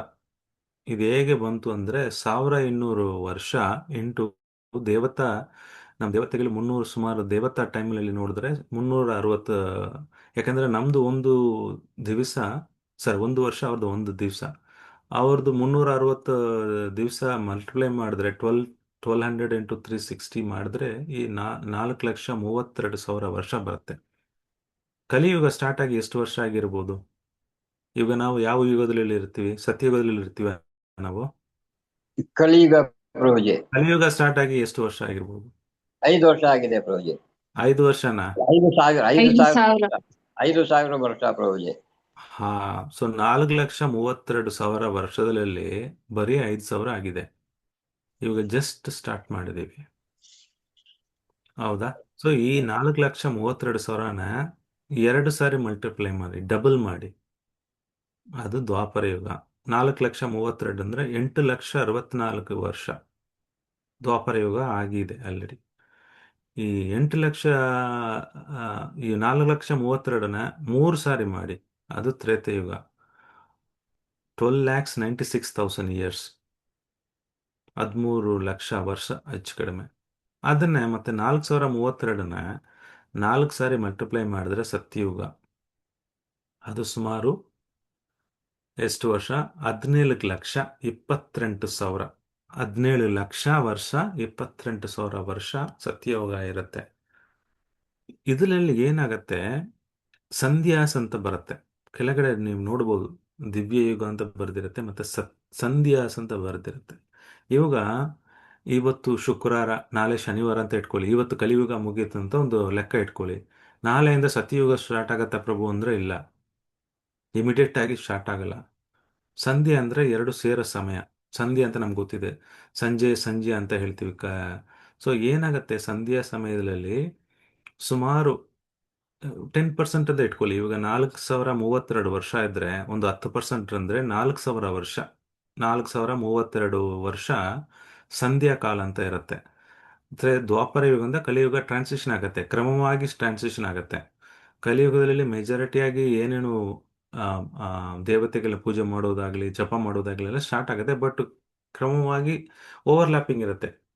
ದ್ವಾಪರ ಯುಗದು ಕಲಿಯುಗದು ಓವರ್ಲ್ಯಾಪ್ ಆಗಿರುತ್ತೆ. ಕ್ರಮವಾಗಿ ಆಮೇಲೆ ಪೂರ್ತಿಯಾಗಿ ಕಲಿಯುಗ ಬರುತ್ತೆ. ಅದೇ ರೀತಿ ದ್ವಾಪರ ಯುಗ ಅಂದ್ರೆ ಕಲಿಯುಗ ಬರೋದಕ್ಕೆ ಟ್ರಾನ್ಸಿಷನ್ ಇರುತ್ತೆ. ಮತ್ತೆ ತ್ರೇತಯುಗ ಅಂದ್ರೆ ದ್ವಾಪರ ಯುಗ ಬರಬೇಕಂದ್ರೆ ನೆಕ್ಸ್ಟ್ ಡೇ ದ್ವಾಪರ ಯುಗ ಆಗತ್ತೆ ಅಂತ ಆ ರೀತಿ ಇಲ್ಲ, ಅದು ಕ್ರಮವಾಗಿ ಮಾಡುತ್ತೆ. ಸೊ ಒಂದು 10% ಇಟ್ಕೊಳ್ಳಿ ನೀವು. ಇವಾಗ 17 ಲಕ್ಷ ಸತ್ಯುಗದಲ್ಲಿ 17 ಲಕ್ಷ ಇದ್ರೆ ಅದು 10 ಡಿವೈಡ್ ಮಾಡಿದ್ರೆ ಅಷ್ಟು ವರ್ಷ ಸಂಧ್ಯಾ ಕಾಲ ಇರುತ್ತೆ. ಸೊ ಈ ಇಡೀ ಆ ವರ್ಷನ ನಾವು ಕಲಿಯುಗ, ದ್ವಾಪರ ಯುಗ, ತ್ರೇತಯುಗ, ಸತ್ಯಯುಗ, ವರ್ಷ ಸಂವತ್ಸರ ಆದಮೇಲೆ ಯುಗ ಅಂತ ಕರಿತೀವಿ. ಯುಗ ಅಂದರೆ ಮಿಲಿನಿಯಂ ಅಂತ ಇಂಗ್ಲೀಷಲ್ಲಿ ಹೇಳ್ತಾರೆ. ಬಟ್ ಈ ಯುಗ ಬೇರೆ, ನಾವು ಇಂಗ್ಲೀಷಲ್ಲಿ ಮಾತಾಡೋದು ಬೇರೆ. ಯಾಕಂದರೆ ಇಂಗ್ಲೀಷಲ್ಲಿ ಒಂದು ನಿಮ್ಗೆ ಪದಾನೇ ಇಲ್ಲ ಅದು ಮ್ಯಾಚ್ ಮಾಡೋಕ್ಕೆ. ಭಾಗವತಂ ಏನೇನು ಹೇಳ್ತಾ ಇದೆಯೋ ಅದು ಮ್ಯಾಚ್ ಮಾಡಿ ಪದಕ್ಕೆ ಒಂದು ಕಂಡುಹಿಡಿಯಬೇಕಂದ್ರೆ ಅದು ಇಲ್ಲ. ಒಂದ್ಸರಿ ಭಕ್ತಿ ಸಿದ್ಧಾಂತ ಸರಸ್ವತಿ ಠಾಕೂರ್ ಪ್ರಭುಪಾದ್ ಅವ್ರ ಗುರುಗಳು ಪ್ರಯತ್ನ ಮಾಡಿದ್ರು, ಇಂಗ್ಲೀಷ್ನಲ್ಲಿ ಒಂದು ಪದನೇ ಇಲ್ವಲ್ಲ ಇದು ಎಕ್ಸ್ಪ್ಲೈನ್ ಮಾಡೋಕ್ಕೆ, ಭಾಗವತಂನ ಒಂದು ಡಿಕ್ಷನರಿ ಬರೆಯೋಣ ಅಂತ ಪ್ರಯತ್ನ ಮಾಡಿದ್ರು. ಅಷ್ಟು ಹಣ ಇರಲಿಲ್ಲ, ಅದಕ್ಕೆ ಅವರು ಬರ್ದಿಲ್ಲ. ಇಲ್ಲಾಂದರೆ ಆಚಾರ್ಯಗಳು ಬರೆಯಕ್ಕೆ ರೆಡಿ ಇದ್ರು ಡಿಕ್ಷನರಿ. ಸೊ ಸಂವತ್ಸರ ಆದಮೇಲೆ ಯುಗ ಅಂತ ನಾವು ನೋಡ್ತೀವಿ. ಸತ್ಯಯುಗ, ತ್ರೇತಯುಗ, ದ್ವಾಪರ ಯುಗ, ಕಲಿಯುಗ. ಟೋಟಲ್ ಆಗಿ ಇವು 4 ಯುಗಗಳು ಸೇರಿದ್ರೆ ಸುಮಾರು 43,70,000. ಎಷ್ಟು? 4.32 ಮಿಲಿಯನ್ ಅಂತ ಇಂಗ್ಲೀಷಲ್ಲಿ ಕರೀತಾರೆ. ನಾವು ಲೆಕ್ಕ ಪ್ರಕಾರ 43,20,000 ವರ್ಷ, 43 ಲಕ್ಷ ವರ್ಷ ಆದರೆ ಒಂದು ಮಹಾಯುಗ, ಇಲ್ಲಾಂದ್ರೆ ದಿವ್ಯ ಯುಗ ಅಂತ ಕರಿತೀವಿ. ಸತ್ಯ ತ್ರೇತ ದ್ವಾಪರ ಯುಗ ಕಂಪ್ಲೀಟ್ ಮಾಡಿದ್ರೆ ಅದು ಒಂದು ದಿವ್ಯ ಯುಗ. ಸತ್ಯ ತ್ರೇತ ದ್ವಾಪರ ಕಲಿಯುಗ ಅಂದ್ರೆ 43 ಲಕ್ಷ ವರ್ಷ ಆದ್ರೆ ಅದು ಒಂದು ದಿವ್ಯ ಯುಗ ಅಂತ ಕರಿತೀವಿ. ಈ ದಿವ್ಯ ಯುಗ ಅಂದ್ರೆ ಏನಪ್ಪಾ ಅಂದ್ರೆ ಒಂದು ಆ, ಮನ್ವಂತರಾಸ್ ಬರ್ತಾರೆ. ಬ್ರಹ್ಮನ್ ಲೈಫ್ ಟೈಮ್ನಲ್ಲಿ 14 ಮನುಸ್ ಬರ್ತಾರೆ. ಒಂದು ಮನ್ವಂತರ, ಒಂದು ಮನು ಸುಮಾರು 71 ದಿವ್ಯ ಯುಗಗಳು ಇರ್ತಾರೆ. ಎಷ್ಟು? 71 ದಿವ್ಯ ಯುಗ. ಇವಾಗ ಸಂವತ್ಸರ ನೋಡಿದ್ವಿ, ಆಮೇಲೆ 4 ಯುಗಗಳು ನೋಡಿದ್ವಿ. ಅದು ಒಂದು ದಿವ್ಯ ಯುಗ. 4 ಯುಗಗಳು ಸೇರಿದ್ರೆ ಒಂದು ದಿವ್ಯ ಯುಗ. ಆ ಥರ 71 ದಿವ್ಯ ಯುಗ. 71 ದಿವ್ಯ ಯುಗ ಅಂದ್ರೆ ಒಂದು ದಿವ್ಯ ಯುಗ 43,20,000 ವರ್ಷ ಅಂತ ಹೇಳಿದೆ. ಅದು 71ನ್ನ ಮಲ್ಟಿಪ್ಲೈ ಮಾಡಿ, ಸುಮಾರು 30 ಕೋಟಿ ವರ್ಷ. ಆ, ಒಂದ್- ಆ, 30 ಕೋಟಿ ವರ್ಷ, ಸಾರಿ, 30 ಕೋಟಿ ವರ್ಷ ಆ ಒಂದು ಮನ್ವಂತರ ಆಗತ್ತೆ. 30 ವರ್ಷ ಕೋಟಿ ಒಂದು ಮನ್ವಂತರ. ಅದೇ ರೀತಿ 14 ಮನ್ವಂತರ ಇರ್ತಾರೆ. ಅದು ಕಲ್ಪ ಅಂತ ಕರಿತೀವಿ. ಈ ಮನ್ವಂತರ ಅನ್ನೋದು ಇವಾಗ ಅರ್ಥ ಮಾಡ್ಕೊಳ್ಳಿ. ಒಂದು ದಿವ್ಯ ಯುಗ ಇದೆ. ಆ ಒಂದು ದಿವ್ಯ ಯುಗ 71 ಸಾರಿ 71 ದಿವ್ಯ ಯುಗ ಆದ್ರೆ ಒಂದು ಮನ್ವಂತರ, ಒಂದು ಮನು ಇರ್ತಾರೆ. ಅದೇ ರೀತಿ 14 ಮನ್ವಂತರ ಇರ್ತಾರೆ. ಅದನ್ನ 14 ಮಲ್ಟಿಪ್ಲೈ ಮಾಡಿದ್ರೆ ಒಂದು ಕಲ್ಪ ಅಂತ ಹೇಳ್ತೀವಿ. ರೈಟ್. ಸೊ ಅದು ಹೋಗೋದಕ್ಕೆ ಮುಂಚೆ ಫಸ್ಟ್ ಮನ್ವಂತರ ಅಂದ್ರೆ ಏನು, ಏನಕ್ಕೆ 71 ವರ್ಷದಲ್ಲಿ ಏನಾಗತ್ತೆ, ಈ 71 ದಿವ್ಯ ಯುಗದಲ್ಲಿ ಏನಾಗತ್ತೆ ಅಂತ ಅದ್ರ ಬಗ್ಗೆ ನಾನು ಚರ್ಚೆ ಮಾಡೋಣ ಇವಾಗ. ನಾವು ಓಕೆ, ಈ ಈ ಟೇಬಲ್ಗೆ ಮುಂಚೆ ಒಂದು ಚಾರ್ಟ್ ತೋರಿಸ್ತೀನಿ, ನಿಮ್ಗೆ ಅದು ಗೊತ್ತಾಗ್ಬೋದು ಅನ್ಸುತ್ತೆ. ಇದು ಕಾಣಿಸ್ತಾ ಇದೆಯಾ? ಓದಕ್ ಬರ್ತಾ ಇದೆಯಾ? ಚಿಕ್ಕದಾಗಿದೆಯಾ? ಎಸ್ ಪ್ರಭುಜಿ. ಇದು family tree, Bhagavata family tree. Entire ಭಾಗವತವನ್ನ ಈ ಈ ಇದು ಪ್ರಕಾರ ನಾವು ತಿಳ್ಕೋಬಹುದು. ಮೊದಲೇ ಕೃಷ್ಣ ಇಂದ ಬ್ರಹ್ಮ ಬರ್ತಾರೆ.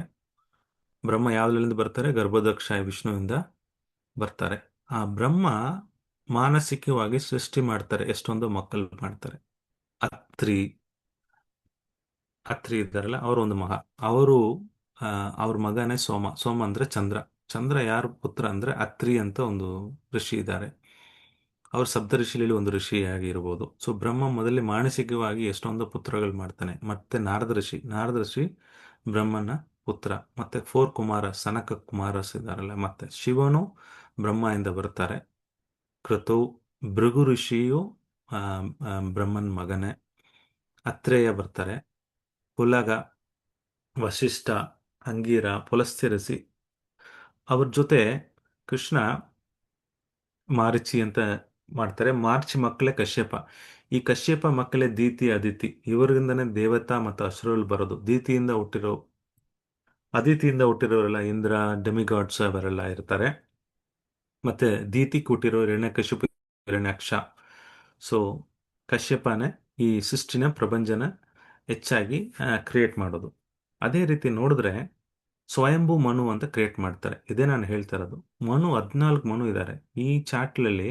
ನಾವು ಇವಾಗ ನಾವು ವೈವಸ್ತವ ಮನುವಲ್ಲಿ ಇದ್ದೀವಿ. ಕರೆಂಟ್ ಮನು 7ನೇದು ಮನು, ವೈವಸ್ತ ಮನು. ಈ ಮನು ಎನ್ನುವುದು ಒಂದು ಪೋಸ್ಟ್. ಯಾರು ಒಂದು ಜೀವ ಕ್ವಾಲಿಫೈ ಆಗ್ತಾರೋ ಅವರು ಬ್ರಹ್ಮನಾಗ್ತಾರೆ, ಇಂದ್ರನಾಗ್ತಾರೆ. ಈ ಮನು ಅನ್ನೋದು ಪೋಸ್ಟ್. ನಾವು ಭಾಗವತದಲ್ಲಿ ಈ ಸ್ಕಂದದಲ್ಲಿ ನೋಡಿದ್ರೆ, ನಾನು ಹೇಳಿದೆ ನಿಮಗೆ, ದೇವಹೂತಿ ಲಾರ್ಡ್ ಕಪಿಲ ಬಗ್ಗೆ ಇರುತ್ತೆ ಅಂತೆ. ಸೊ ಈ ಮನುಗೆ 5 ಮಕ್ಕಳು: ಪ್ರಿಯವರ್ತ, ಉತ್ಥಾನಪಾದ, ಇಬ್ರು ಹೆಣ್ಮಕ್ಳು. ಆಹುತಿ, ಪ್ರಸ್ತುತಿ, ದೇವಹೂತಿ ಅಂತ 3 ಅವ್ರಿಗೆ ಲೇಡೀಸ್ ಅವ್ರಿಗೆ ಹುಟ್ಟಿರ್ತಾರೆ. 5 ಮಕ್ಕಳು ಒಟ್ಟು. ಈ 5 ಮಕ್ಕಳ ಕಥೆಯಲ್ಲೇ ಭಾವದಲ್ಲಿ ಬರುತ್ತೆ. ಈ ಇದರಲ್ಲಿ ನೋಡಿದ್ರೆ ದೇವಹೂತಿ ಕತೆ ಬರುತ್ತೆ ಕೊನೆಯಲ್ಲಿ. ದೇವಹೂತಿ ಯಾರು? ಕರ್ದಮನ ಮದುವೆ ಮಾಡ್ಕೊಂತಾರೆ. ಅವ್ರ ಕೆಳಗಡೆ ಕಪಿಲ ಬರ್ತಾರೆ. ಮತ್ತೆ ಹೇಗೆ ಅನುಷ್ಯ ಬರ್ತಾರೆ, ದೇವಹೂತಿ ಮಗಳಾದ ಅನುಷ್ಯ ಅವರು ಮತ್ತೆ ಈ ಅತ್ರಿನ ಮದುವೆ ಮಾಡ್ಕೊಂತಾರೆ. ಅನುಷ್ಯ ಅತ್ರಿಯಿಂದನೇ ಸೋಮ ಹುಟ್ಟಿರ್ತಾನೆ, ಚಂದ್ರ ಹುಟ್ಟಿರ್ತಾನೆ. ಸೊ ಹಾಗಾಗಿ ನಾವು ಆಹುತಿ ಪ್ರಸ್ತುತಿ ನೋಡಿದ್ರೆ ದಕ್ಷಿಣ ಮದುವೆ ಮಾಡ್ಕೊಂತಾರೆ, ಶಿವನ್ ವೈಫ್ ಸತಿ. ಮತ್ತೆ ಸತಿ ಲೀಲೆಗಳೆಲ್ಲ ಬರುತ್ತೆ. ಆ ಪ್ರಸ್ತುತಿಯಿಂದ ಅದಿತಿ ದೀತಿ ಹುಟ್ಟಿರ್ತಾರೆ. ಇವರು ಮತ್ತೆ ಕಶ್ಯಪನ ಮದುವೆ ಮಾಡ್ಕೊಂತಾರೆ. ಹೇಗೆ ನಿಮಗೆ ದೇವರು ಅಸುರರು ಬಂದರು. ಮತ್ತೆ ನರನಾರಾಯಣ ಋಷಿ ಕೃಷ್ಣನ ಅವತಾರ ಹೇಗೆ ಪ್ರಸ್ತುತಿ ಅಂತ ಆಗಿದೆ ಅಂತ ಅದ್ರ ಬಗ್ಗೆ ಚರ್ಚೆ ಮಾಡ್ತಾರೆ. ಸೊ ಹಾಗಾಗಿ ಪ್ರಿಯವರ್ತ ಮತ್ತೆ ಉತ್ತನಪಾದ ಬಂದರೆ ನೀವು ಧ್ರುವ ಮಹಾರಾಜನ ಕಥನೆ ನೋಡಬಹುದು. ಅವರು ಲೀನಿಯೇಜಿಂದ ಸಕ್ಷುಷ ಮನು 6ನೇ ಮನು ಬಂದಿದ್ದಾರೆ. ಮತ್ತೆ ಈ ಪ್ರಿಯವರ್ತನ 13 ಸನ್ನಲ್ಲಿ 3 ಮಕ್ಕಳು ಮತ್ತೆ ಮನೂಸ್ ಆಗಿರ್ತಾರೆ. ಸೊ ಅದೇ ರೀತಿ ನೋಡಿದ್ರೆ ಇವಾಗ ಕಶ್ಯಪದಿಂದ ವೈವಸ್ತ ಮನು ಇವಾಗ ನಾವು ಪ್ರಸ್ಥಾನಕ್ಕೆ ನಾವು ಈ 7ನೇ ಮನ್ವಂತರದಲ್ಲಿ ಇರ್ತೀವಿ. 14 ಮನ್ವಂತರದಲ್ಲಿ 6 ಮುಗೀತು ಆಲ್ರೆಡಿ. ನಾವು ಇರೋದು ಇವಾಗ ಈ ಮನ್ವಂತರದಲ್ಲಿ ನಾವಿರೋದು 7ನೇ ಮನ್ವಂತರ. ಸೊ ಹಾಗಾಗಿ ಆಲ್ಮೋಸ್ಟ್ ಅರ್ಧ ಆಗಿದೆ. ಇವಾಗ ಬ್ರಹ್ಮನ್ ಲೈಫಲ್ಲಿ 14 ಮನು ಬರ್ತಾರೆ. ನಾವು ಇವಾಗ 7ನೇ ಮನ್ವಂತರದಲ್ಲಿ ಇದ್ರಿ ಅಂದ್ರೆ ಏನರ್ಥ? ಬ್ರಹ್ಮನಿಗೆ 50 ವಯಸ್ಸಾಗಿದೆ ಅಂತ ಅರ್ಥ ಅಲ್ವಾ? 14 ಮನ್ವಂತರ ತನಕ ಬ್ರಹ್ಮ ಇರ್ತಾರೆ. ಇವಾಗ 6 ಆಗಿದೆ ಅಂದ್ರೆ ಏನರ್ಥ?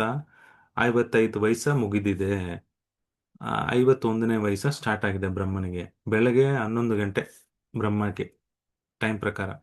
ನಾವೆಲ್ಲ ಎಷ್ಟೊಂದು ವರ್ಷ ಹುಟ್ಟಿ ನಾವು ಸಾಯದ ಆದಮೇಲೆ ಬ್ರಹ್ಮಂದು 1 ಸೆಕೆಂಡ್ ಮೂವ್ ಆಗತ್ತೆ.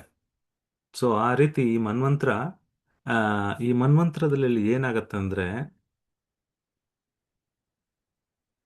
ಒಂದೊಂದು ಮನ್ವಂತರಕ್ಕೆ ಒಂದೊಂದು ಮನು ಪುತ್ರ ಇರ್ತಾರೆ, ಮತ್ತೆ ಒಂದೊಂದು ದೇವತೆಗಳಿರ್ತಾರೆ. ಒಂದು ಮನ್ವಂತರ ಅವತಾರ ಲಾಡು ಒಂದು ಪ್ರತಿ ಮನ್ವಂತರ ಅವತಾರದಲ್ಲಿ ಒಂದು ಕೃಷ್ಣ ಒಂದು ಅವತಾರ ಮಾಡ್ತಾರೆ.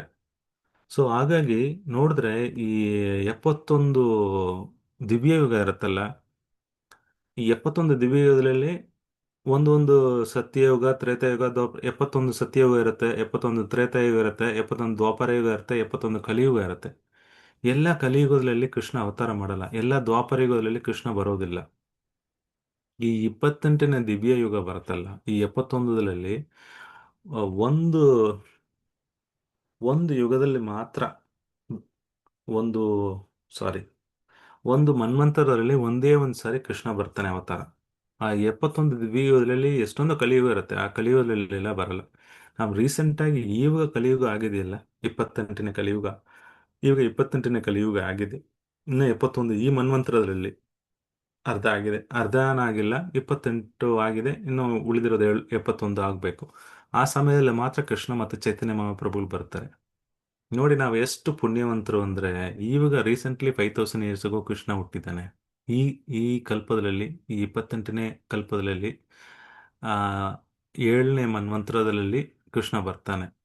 ಒಂದು ಮನ್ವಂತರಲ್ಲಿ ಬರ್ತಾನೆ. ಈ ಮನ್ವಂತರದಲ್ಲಿ ಇವಾಗ ರೀಸೆಂಟ್ ಆಗಿ 5 ವರ್ಷ ಮುಂಚೆ ಕೃಷ್ಣ ಬಂದಿದ್ದಾನೆ. ಹಾಗಾಗಿ ನಾವು ಈ ಬೃಂದಾವನ ಹೋಗಿ ನೋಡ್ಕೋಬಹುದು, ದ್ವಾರಕ ಹೋಗಿ ನೋಡ್ಕೋಬಹುದು, ಚೈತನ್ಯ ಮಹಾಪ್ರಭು ಅಲ್ಲಿನ ಮಾಯಾಪುರ ಹೋಗಿ ನೋಡ್ಬೋದು. ಇದು ಕ್ರಮವಾಗಿ ಎಷ್ಟು ವರ್ಷ ಆದಮೇಲೆ ಏನಾಗತ್ತೆ, ಇವೆಲ್ಲ ಕಾಣಿಸಲ್ಲ, ಇವೆಲ್ಲ ಹೋಗ್ಬಿಡುತ್ತೆ, ಒಳಗಡೆ ಭೂಮಿ ಒಳಗಡೆ ಹೋಗ್ಬಿಡುತ್ತೆ. ನೆಕ್ಸ್ಟ್ ಕಲಿಯುಗ ಬಂದರೆ ಇರೋದಿಲ್ಲ ಇವೆಲ್ಲ. ಹಾಗಾಗಿ ಮಕ್ಕಳು ಯಾರು ಧಾರ್ಮಿಕವಾಗಿ ನಡ್ಕೊಳ್ಳಲ್ಲ. ಇವಾಗ ಸಂಧ್ಯಾ ಸಮಯದಲ್ಲಿ ಇರ್ತೀವಿ ನಾವು. ಈ 10,000 ಇಯರ್ಸ್ ಗೋಲ್ಡನ್ ಪೀರಿಯಡ್ ಅಂತ ಪ್ರಭುಪಾದ ಹೇಳಿದ್ದಾರೆ. ಯಾಕಂದ್ರೆ ಕಲಿಯುಗ ಸ್ಟಾರ್ಟ್ ಆಗಿ ಇವಾಗ 5 ವರ್ಷ ಆಗಿದೆ. ನಾವು ಗೋಲ್ಡನ್ ಪೀರಿಯಡ್ ಆ ಸಂಧ್ಯಾ ಸಮಯದಲ್ಲಿ ಇರ್ತೀವಿ. ಆ ಸಂಧ್ಯಾ ಸಮಯದಲ್ಲಿ ಸ್ವಲ್ಪ ದ್ವಾಪರ ಯುಗ ಫಲಾನು ಇರುತ್ತೆ. ಅಂದ್ರೆ ಆ ಥರ ಸ್ವಲ್ಪ ಧಾರ್ಮಿಕ ಆಗಿರೋರು, ಪೂಜೆ ಮಾಡೋರು ಇವೆಲ್ಲ ಇರ್ತಾರೆ. ಈ ಕಲಿಯುಗ ಅನ್ನೋ ಜಾಸ್ತಿ ಆದ್ರೆ ಹೋಗ್ತಾ ಇದ್ರೆ, ಎಸ್ಪೆಷಲಿ 6,000 7,000 ವರ್ಷ ಆದ್ಮೇಲೆ ಪೂರ್ತಿ ಕಲಿಯುಗ ಇರುತ್ತೆ.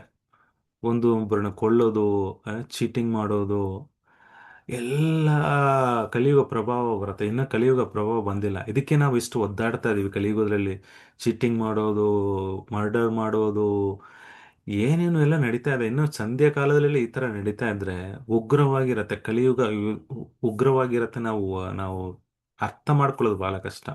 ಅದ್ರ ಬಗ್ಗೆ ನೀವು ತಿಳ್ಕೋಬೇಕು. ಪ್ರಭು, ನಾನು ಕಲಿಯುಗದಲ್ಲಿ ಹೇಗೆ ನಾನು ಇನ್ನು ಜೀವನ ಉಳ್ಕೊಂಡು ನಾನು ಕಲಿಯುಗದಲ್ಲಿ ಇರಬೇಕು, ನಾನು ಚೆನ್ನಾಗಿ ಮನೆ ಮಾಡ್ಕೊಂಡು ಇಲ್ಲೇ ಇರ್ತೀನಿ ಪ್ರಭು, ನಾನು ಭಕ್ತಿ ಮಾಡಲ್ಲ ಅಂತ ಅವರಿಗೆ ಭಾಗವತದಲ್ಲಿ ಅಂತಿಮ ಶ್ಲೋಕ 12th ಚಾಪ್ಟರ್ ಕಲಿಯುಗ ಪ್ರಭಾವ ಹೇಗಿರುತ್ತೆ ಅಂತ ಒಂದು ಚಾಪ್ಟರ್ ಬರ್ದಿದ್ದಾರೆ. ದಯವಿಟ್ಟು ಓದಿ. ಆ ಕಲಿಯುಗ ಬಗ್ಗೆ ಓದ್ರೆ ನಾವು ಪ್ರಭು, ನಾನು ಇವತ್ತೇ ಕೃಷ್ಣ ಹತ್ರ ಹೋಗ್ಬೇಕು, ಸಾಕಾಯ್ತಪ್ಪ ಅಂತಂದು ಹೇಳ್ಬಿಡ್ತೀರಾ. ಅಷ್ಟು ವಿವರಣೆ ಕೊಟ್ಟಿದ್ದಾರೆ. ಕಲಿಯುಗ ಉಗ್ರ ಆಗ ಪ್ರಾಬ್ಲಮ್ ಜಾಸ್ತಿ ಆಗುತ್ತೆ. ಸೊ ಏನು ಕೇಳ್ತಾ ಅಂದ್ರೆ ಮನ್ವಂತರ 71 ವರ್ಷ ಇರ್ತಾರೆ. ಹಾಗಾಗಿ 14 ಮನ್ವಂತರ ಇರುತ್ತೆ. ಎಲ್ಲ ಮನ್ವಂತರಲ್ಲಿ ಒಂದು ಮನ್ವಂತರ ಅವತಾರ ಇರ್ತಾರೆ. ಅವ್ರ ಶಬ್ದರ್ಷಿಗಳಿರ್ತಾರೆ. ಅವರೆಲ್ಲ ಅವರೆಲ್ಲ ಯಾರು ಜೀವರಾಶಿ ಚೆನ್ನಾಗಿ ಪುಣ್ಯ ಮಾಡಿದಾರೋ ಅವರೆಲ್ಲ ಫಾರ್ ಎಕ್ಸಾಂಪಲ್ ಮಹಾಭಾರತದಲ್ಲಿ ಅಶ್ವತ್ಥಾಮ ಅವರು ಒಂದು 7 ಋಷಿಗಳಲ್ಲಿ ಒಂದು ಋಷಿ ಆಗ್ತಾರೆ. ಮತ್ತೆ ಬಲಿ ಮಹಾರಾಜ್, ಬಲಿ ಚಕ್ರವರ್ತಿ ಮಹಾರಾಜ್ ಅವರು ಇಂದ್ರನಾಗ್ತಾರೆ. ಸೊ ಆ ರೀತಿ ಪೋಸ್ಟ್ ಕೊಡ್ತಾ ಇರ್ತಾರೆ. ಈ ಪೋಸ್ಟ್ ಇದ್ದೇ ಇರುತ್ತೆ. ಆ ಪೋಸ್ಟ್ ಅಲ್ಲಿ ಜಾಗ ಖಾಲಿ ಇದೆ, ಕೆಲವರು ಯಾರು ಆ, ಜೀವ ಪದ್ಧತಿಗಳು ಕ್ವಾಲಿಫೈ ಆಗಿಲ್ಲ ಅಂದ್ರೆ ಕೃಷ್ಣನೇ ಸ್ವಯಂ ಆಗಿ ಬರ್ತಾನೆ ಆ ಪೋಸ್ಟ್ಗೆ. ಇವಾಗ ಸೂರ್ಯ ದೇವನಂತ ನಾವು ಸೂರ್ಯನಾರಾಯಣ ಅಂತ ಪೂಜೆ ಮಾಡ್ತೀವಿ, ಯಾಕಂದ್ರೆ ಈ ಪ್ರೆಸೆಂಟ್ ಸೂರ್ಯ ಯಾರು ಇರಲಿಲ್ಲ, ಹಾಗಾಗಿ ಕೃಷ್ಣನೇ ಸ್ವಯಂವಾಗಿ ಸೂರ್ಯನಾರಾಯಣ ಆಗಿದ್ದಾನೆ. ಹಾಗಾಗಿ ಮಕ್ಕಳೆಲ್ಲ ಸೂರ್ಯನ ಪೂಜೆ ಮಾಡ್ತಾರೆ. ಸೊ ಆ ರೀತಿ ಕೃಷ್ಣ ಈ ಪ್ರಪಂಚನ ಹೇಗೆ ಮೇಂಟೈನ್ ಮಾಡ್ತಾ ಇದ್ದಾನಂತ ನೋಡಿ. ಬಹಳ ಬಹಳ ಕಾಂಪ್ಲಿಕೇಟೆಡ್ ಅರ್ಥ ಮಾಡ್ಕೊಳ್ಳೋದು. ಸೊ ಇವಾಗ ನಾನು ಹೇಳಿದೆ 71 ಮಹಾದಿವ್ಯ ಯುಗ. ಒಂದು ದಿವ್ಯ ಯುಗ ಅಂದ್ರೆ 43,20,000 ವರ್ಷ. ಅದು 71 ಮಾಡಿದ್ರೆ ಸುಮಾರು 30 ಕೋಟಿ ವರ್ಷ ಒಂದು ಮನ್ವಂತರ ಆಗತ್ತೆ.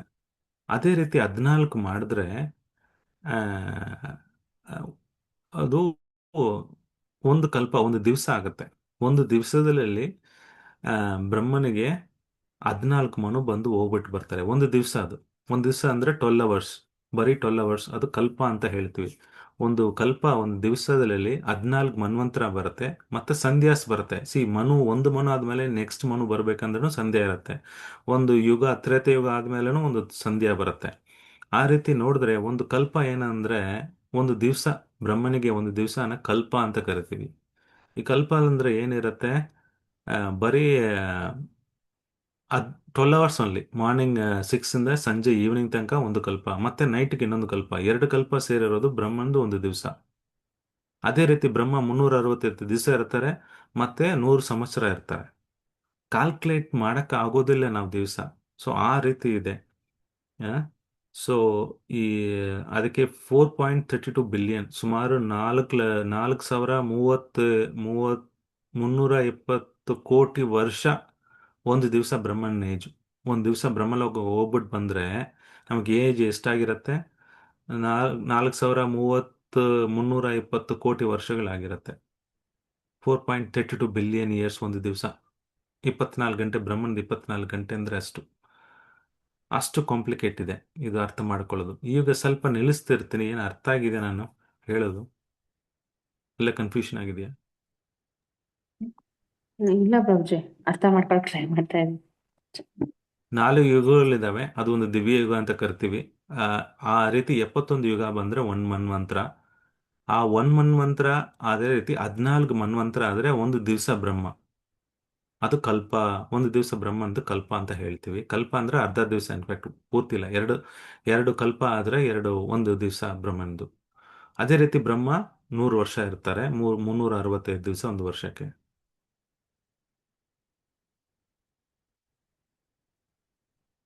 ಸೊ ನೆಕ್ಸ್ಟ್, ಸೊ ನಾನು ಹೇಳಿದೆ ಒಂದು ಬ್ರಹ್ಮದಲ್ಲಿ 14 ಮನುಗಳು ಇರ್ತಾರೆ.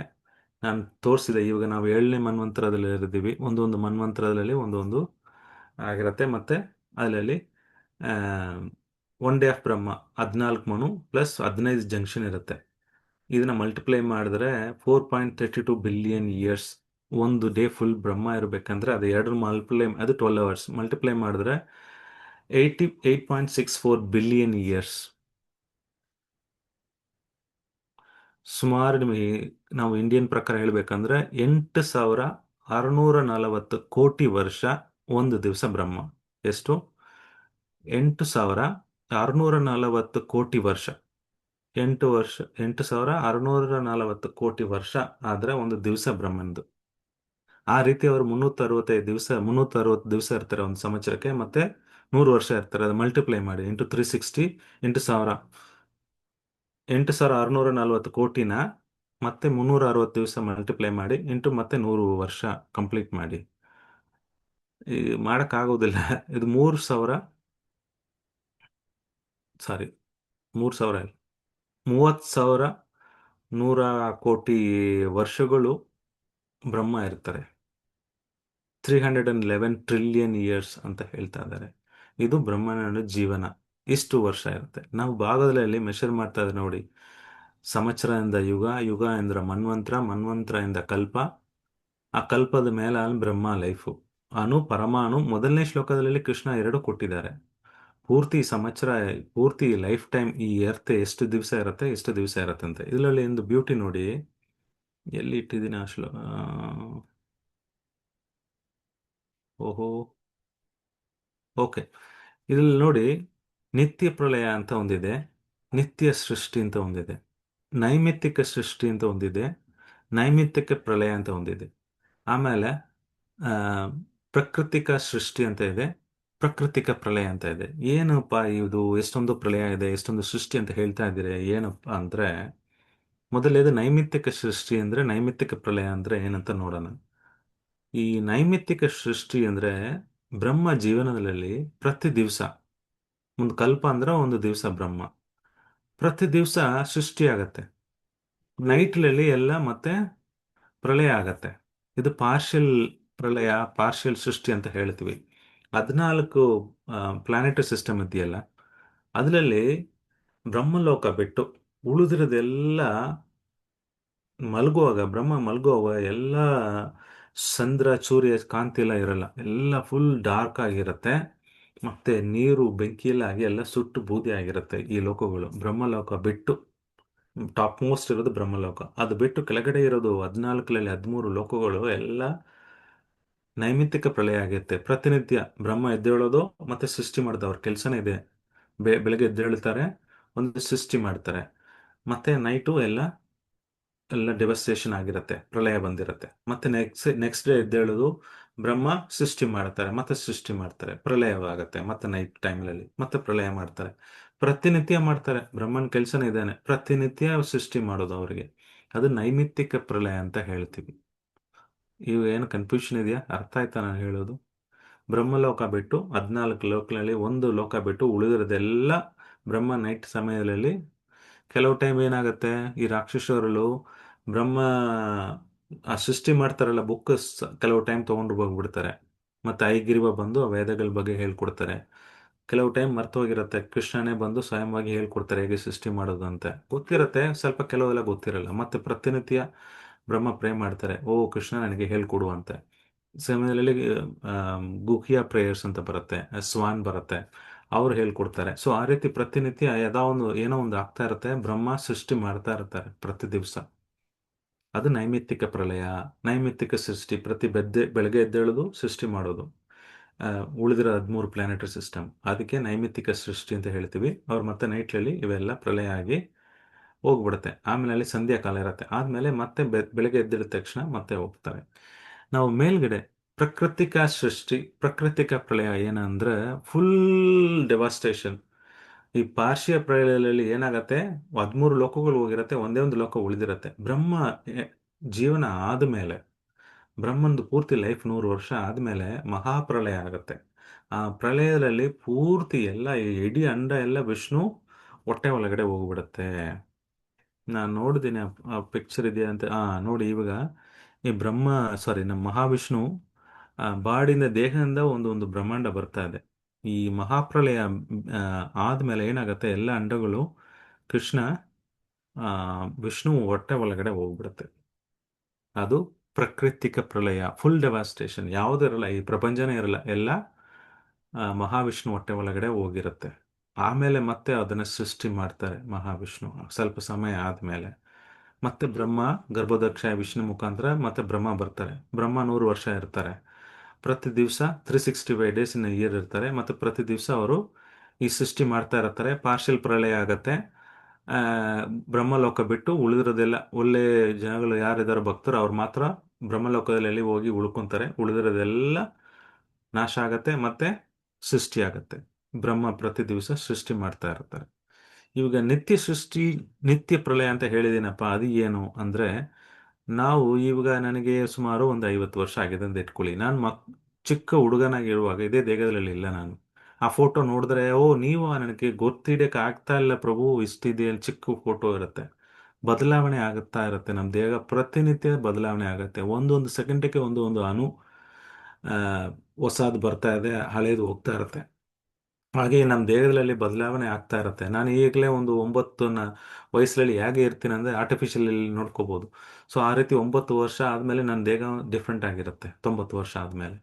ಸೊ ಅದೇ ರೀತಿ ನಿತ್ಯ ಪ್ರಳಯ ಅಂದರೆ ನಿತ್ಯ ಸೃಷ್ಟಿ. ನಮ್ಮ ದೇಹ ಪ್ರತಿನಿತ್ಯ ಚೇಂಜ್ ಆಗ್ತಾ ಇರುತ್ತೆ. ಪ್ರತಿನಿತ್ಯ ಚೇಂಜ್ ಆಗ್ತಾ ಇರುತ್ತೆ. ಅದಕ್ಕೆ ನಿತ್ಯ ಪ್ರಳಯ, ನಿತ್ಯ ಸೃಷ್ಟಿ ಅಂತ ಹೇಳ್ತೀವಿ. ಸೊ ಈ ಮೂರು, ನಿತ್ಯ ಪ್ರಳಯ, ನೈಮಿತ್ತಿಕ ಪ್ರಳಯ, ಪ್ರಾಕೃತಿಕ ಪ್ರಳಯ ಅರ್ಥ ಆಗಿದೆಯಾ? ಏನು ಪ್ರಶ್ನೆ ಇದೆಯಾ?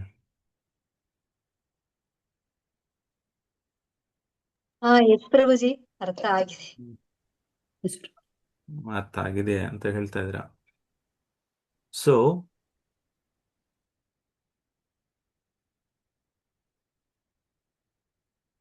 ನಾನು ಹೇಳಿದ ತನಕ ಮುಂಚೆ ಈಗ ಈ 8ನೇ ಸ್ಕಂದದಲ್ಲಿ ಮನ್ವಂತರ ಬಗ್ಗೆ ತಿಳ್ಕೋಬೇಕು ಅಂದ್ರೆ ಅದರಲ್ಲಿ ವಿವರಣೆ ಕೊಟ್ಟಿದ್ದಾರೆ. ಸ್ವಯಂಭೂಮನು ಮೊದಲನೇ ಮನು. ಸ್ವಯಂಭೂಮನಿಗೆ 5 ಮಕ್ಕಳು. ಅದು ಲೀಲೆಗಳ ಬಗ್ಗೆ ನಾವು ನೋಡ್ತೀವಿ. ಮತ್ತೆ ಕ್ರಮವಾಗಿ 4th ಕ್ಯಾಂಟೋ, 5th ಕ್ಯಾಂಟೋ ಅಲ್ಲಲ್ಲಿ ಸ್ವಯಂಭೂಮನು ಮಕ್ಕಳು ಯಾರು? ದೇವಹೂತಿ, ಪ್ರಸ್ತುತಿ, ಆಹುತಿ, ಅವ್ರದ್ದು ಲೀನಿಯೇಜಲ್ಲಿ ಯಾರ್ಯಾರು ಬಂದಿದ್ದಾರೆ, ಯಾರ್ಯಾರು ಕೃಷ್ಣ ಅವತಾರ ಯಾರು ಮಾಡಿದಾರೋ ಅದ್ರ ಬಗ್ಗೆ, ಮತ್ತೆ ಉತ್ಥಾನಪಾದ, ಪ್ರಿಯವರ್ತ, ಧ್ರುವಮಹಾರಾಜ್ ಕಥೆ ಬಗ್ಗೆ ನಾವು 4ನೇ ಸ್ಕಂದದಲ್ಲಿ ಇವೆಲ್ಲ ಚರ್ಚನೆ ಆಗತ್ತೆ.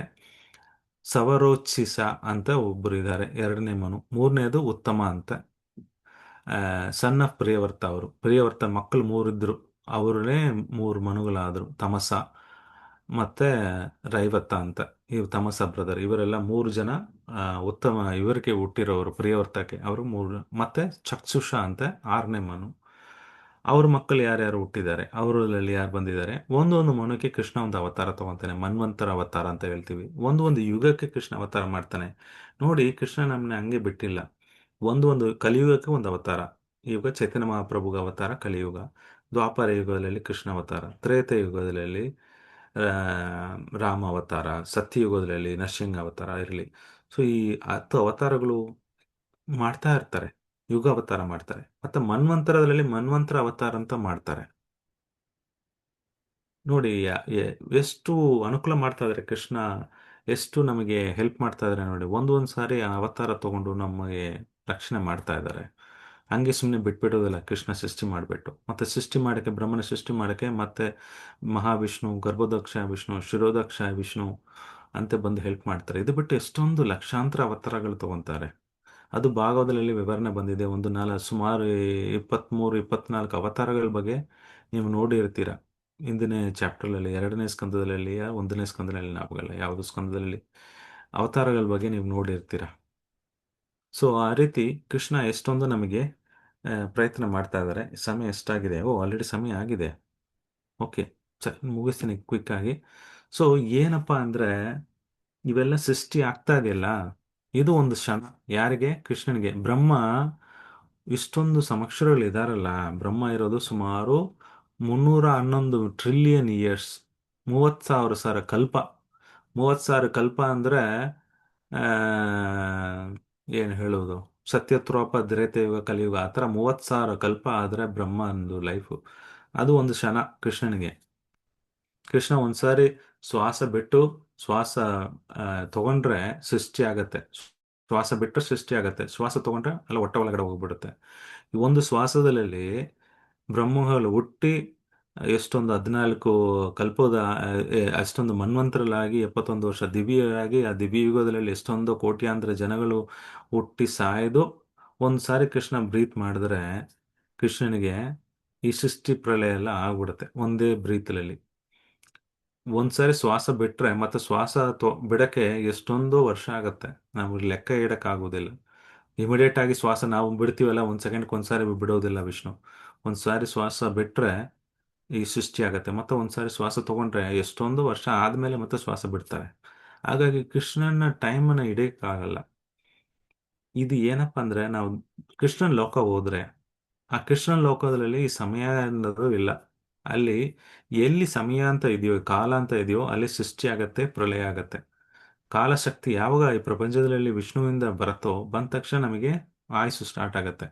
ಒಂದ್ಸಾರಿ ಸನ್ಸೆಟ್ ಆದರೆ 1 ದಿವಸ ಕಡಿಮೆ ಆಗಿದೆ ಅಂತ ನಿನ್ನೆ ಹೇಳಿದೆ. ಅದೇ ರೀತಿ 1 ವರ್ಷ ಆದಮೇಲೆ ನಮಗೆ 1 ವಯಸ್ಸು ಆಗಿಬಿಡುತ್ತೆ.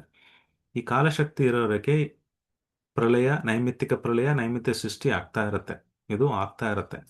ಬಟ್ ಯಾವಾಗ ಕಾಲಶಕ್ತಿ ಇಲ್ವೋ ಅಲ್ಲಿ ಶಾಶ್ವತವಾಗಿ ಇರ್ತೀವಿ. ನಾವು ಕೃಷ್ಣ ಲೋಕ ಹೋದ್ರೆ ಅಲ್ಲಿ ಕಾಲ ಸಮಯ ಅನ್ನೋದಿಲ್ಲ. ಅದಕ್ಕೆ ಅಲ್ಲಿ ಕೃಷ್ಣ ಜನ್ಮಾಷ್ಟಮಿ ಮಾಡೋದಿಲ್ಲ. ಇಲ್ಲಿ ಮಾತ್ರ ನಾವು ಭೂಲೋಕದಲ್ಲಿ ಜನ್ಮಾಷ್ಟಮಿ ಮಾಡ್ತೀವಿ. ಯಾಕಂದ್ರೆ ನಾವು ಗೊತ್ತು ಈ ತಿಥಿಲಲ್ಲಿ ಜನ್ಮಾಷ್ಟಮಿ ಬರುತ್ತಂತೆ. ಅಲ್ಲಿ ಸಮಯನೇ ಇಲ್ಲ, ಸೂರ್ಯ ಚಂದ್ರನೇ ಇಲ್ಲ ಅಂದ್ರೆ ಹೇಗೆ ಸಮಯ ಇರುತ್ತೆ ಅಲ್ಲಿ? ಅಲ್ಲಿ ಸೂರ್ಯ ಚಂದ್ರ ಎಲ್ಲ ಇಲ್ಲ ಕೃಷ್ಣ ಲೋಕದಲ್ಲಿ. ಕೃಷ್ಣ ಕಾಂತಿಯಿಂದನೇ ಎಲ್ಲ ನಡೆಯುತ್ತೆ. ಹಾಗಾಗಿ ಅಲ್ಲಿ ಬೆಳಗ್ಗೆ ಸಂಜೆ, ಶನಿವಾರ ಭಾನುವಾರ, ಜನ್ಮಾಷ್ಟಮಿ, ಹೊಸ ವರ್ಷ ಅವೆಲ್ಲ ಇಲ್ಲ.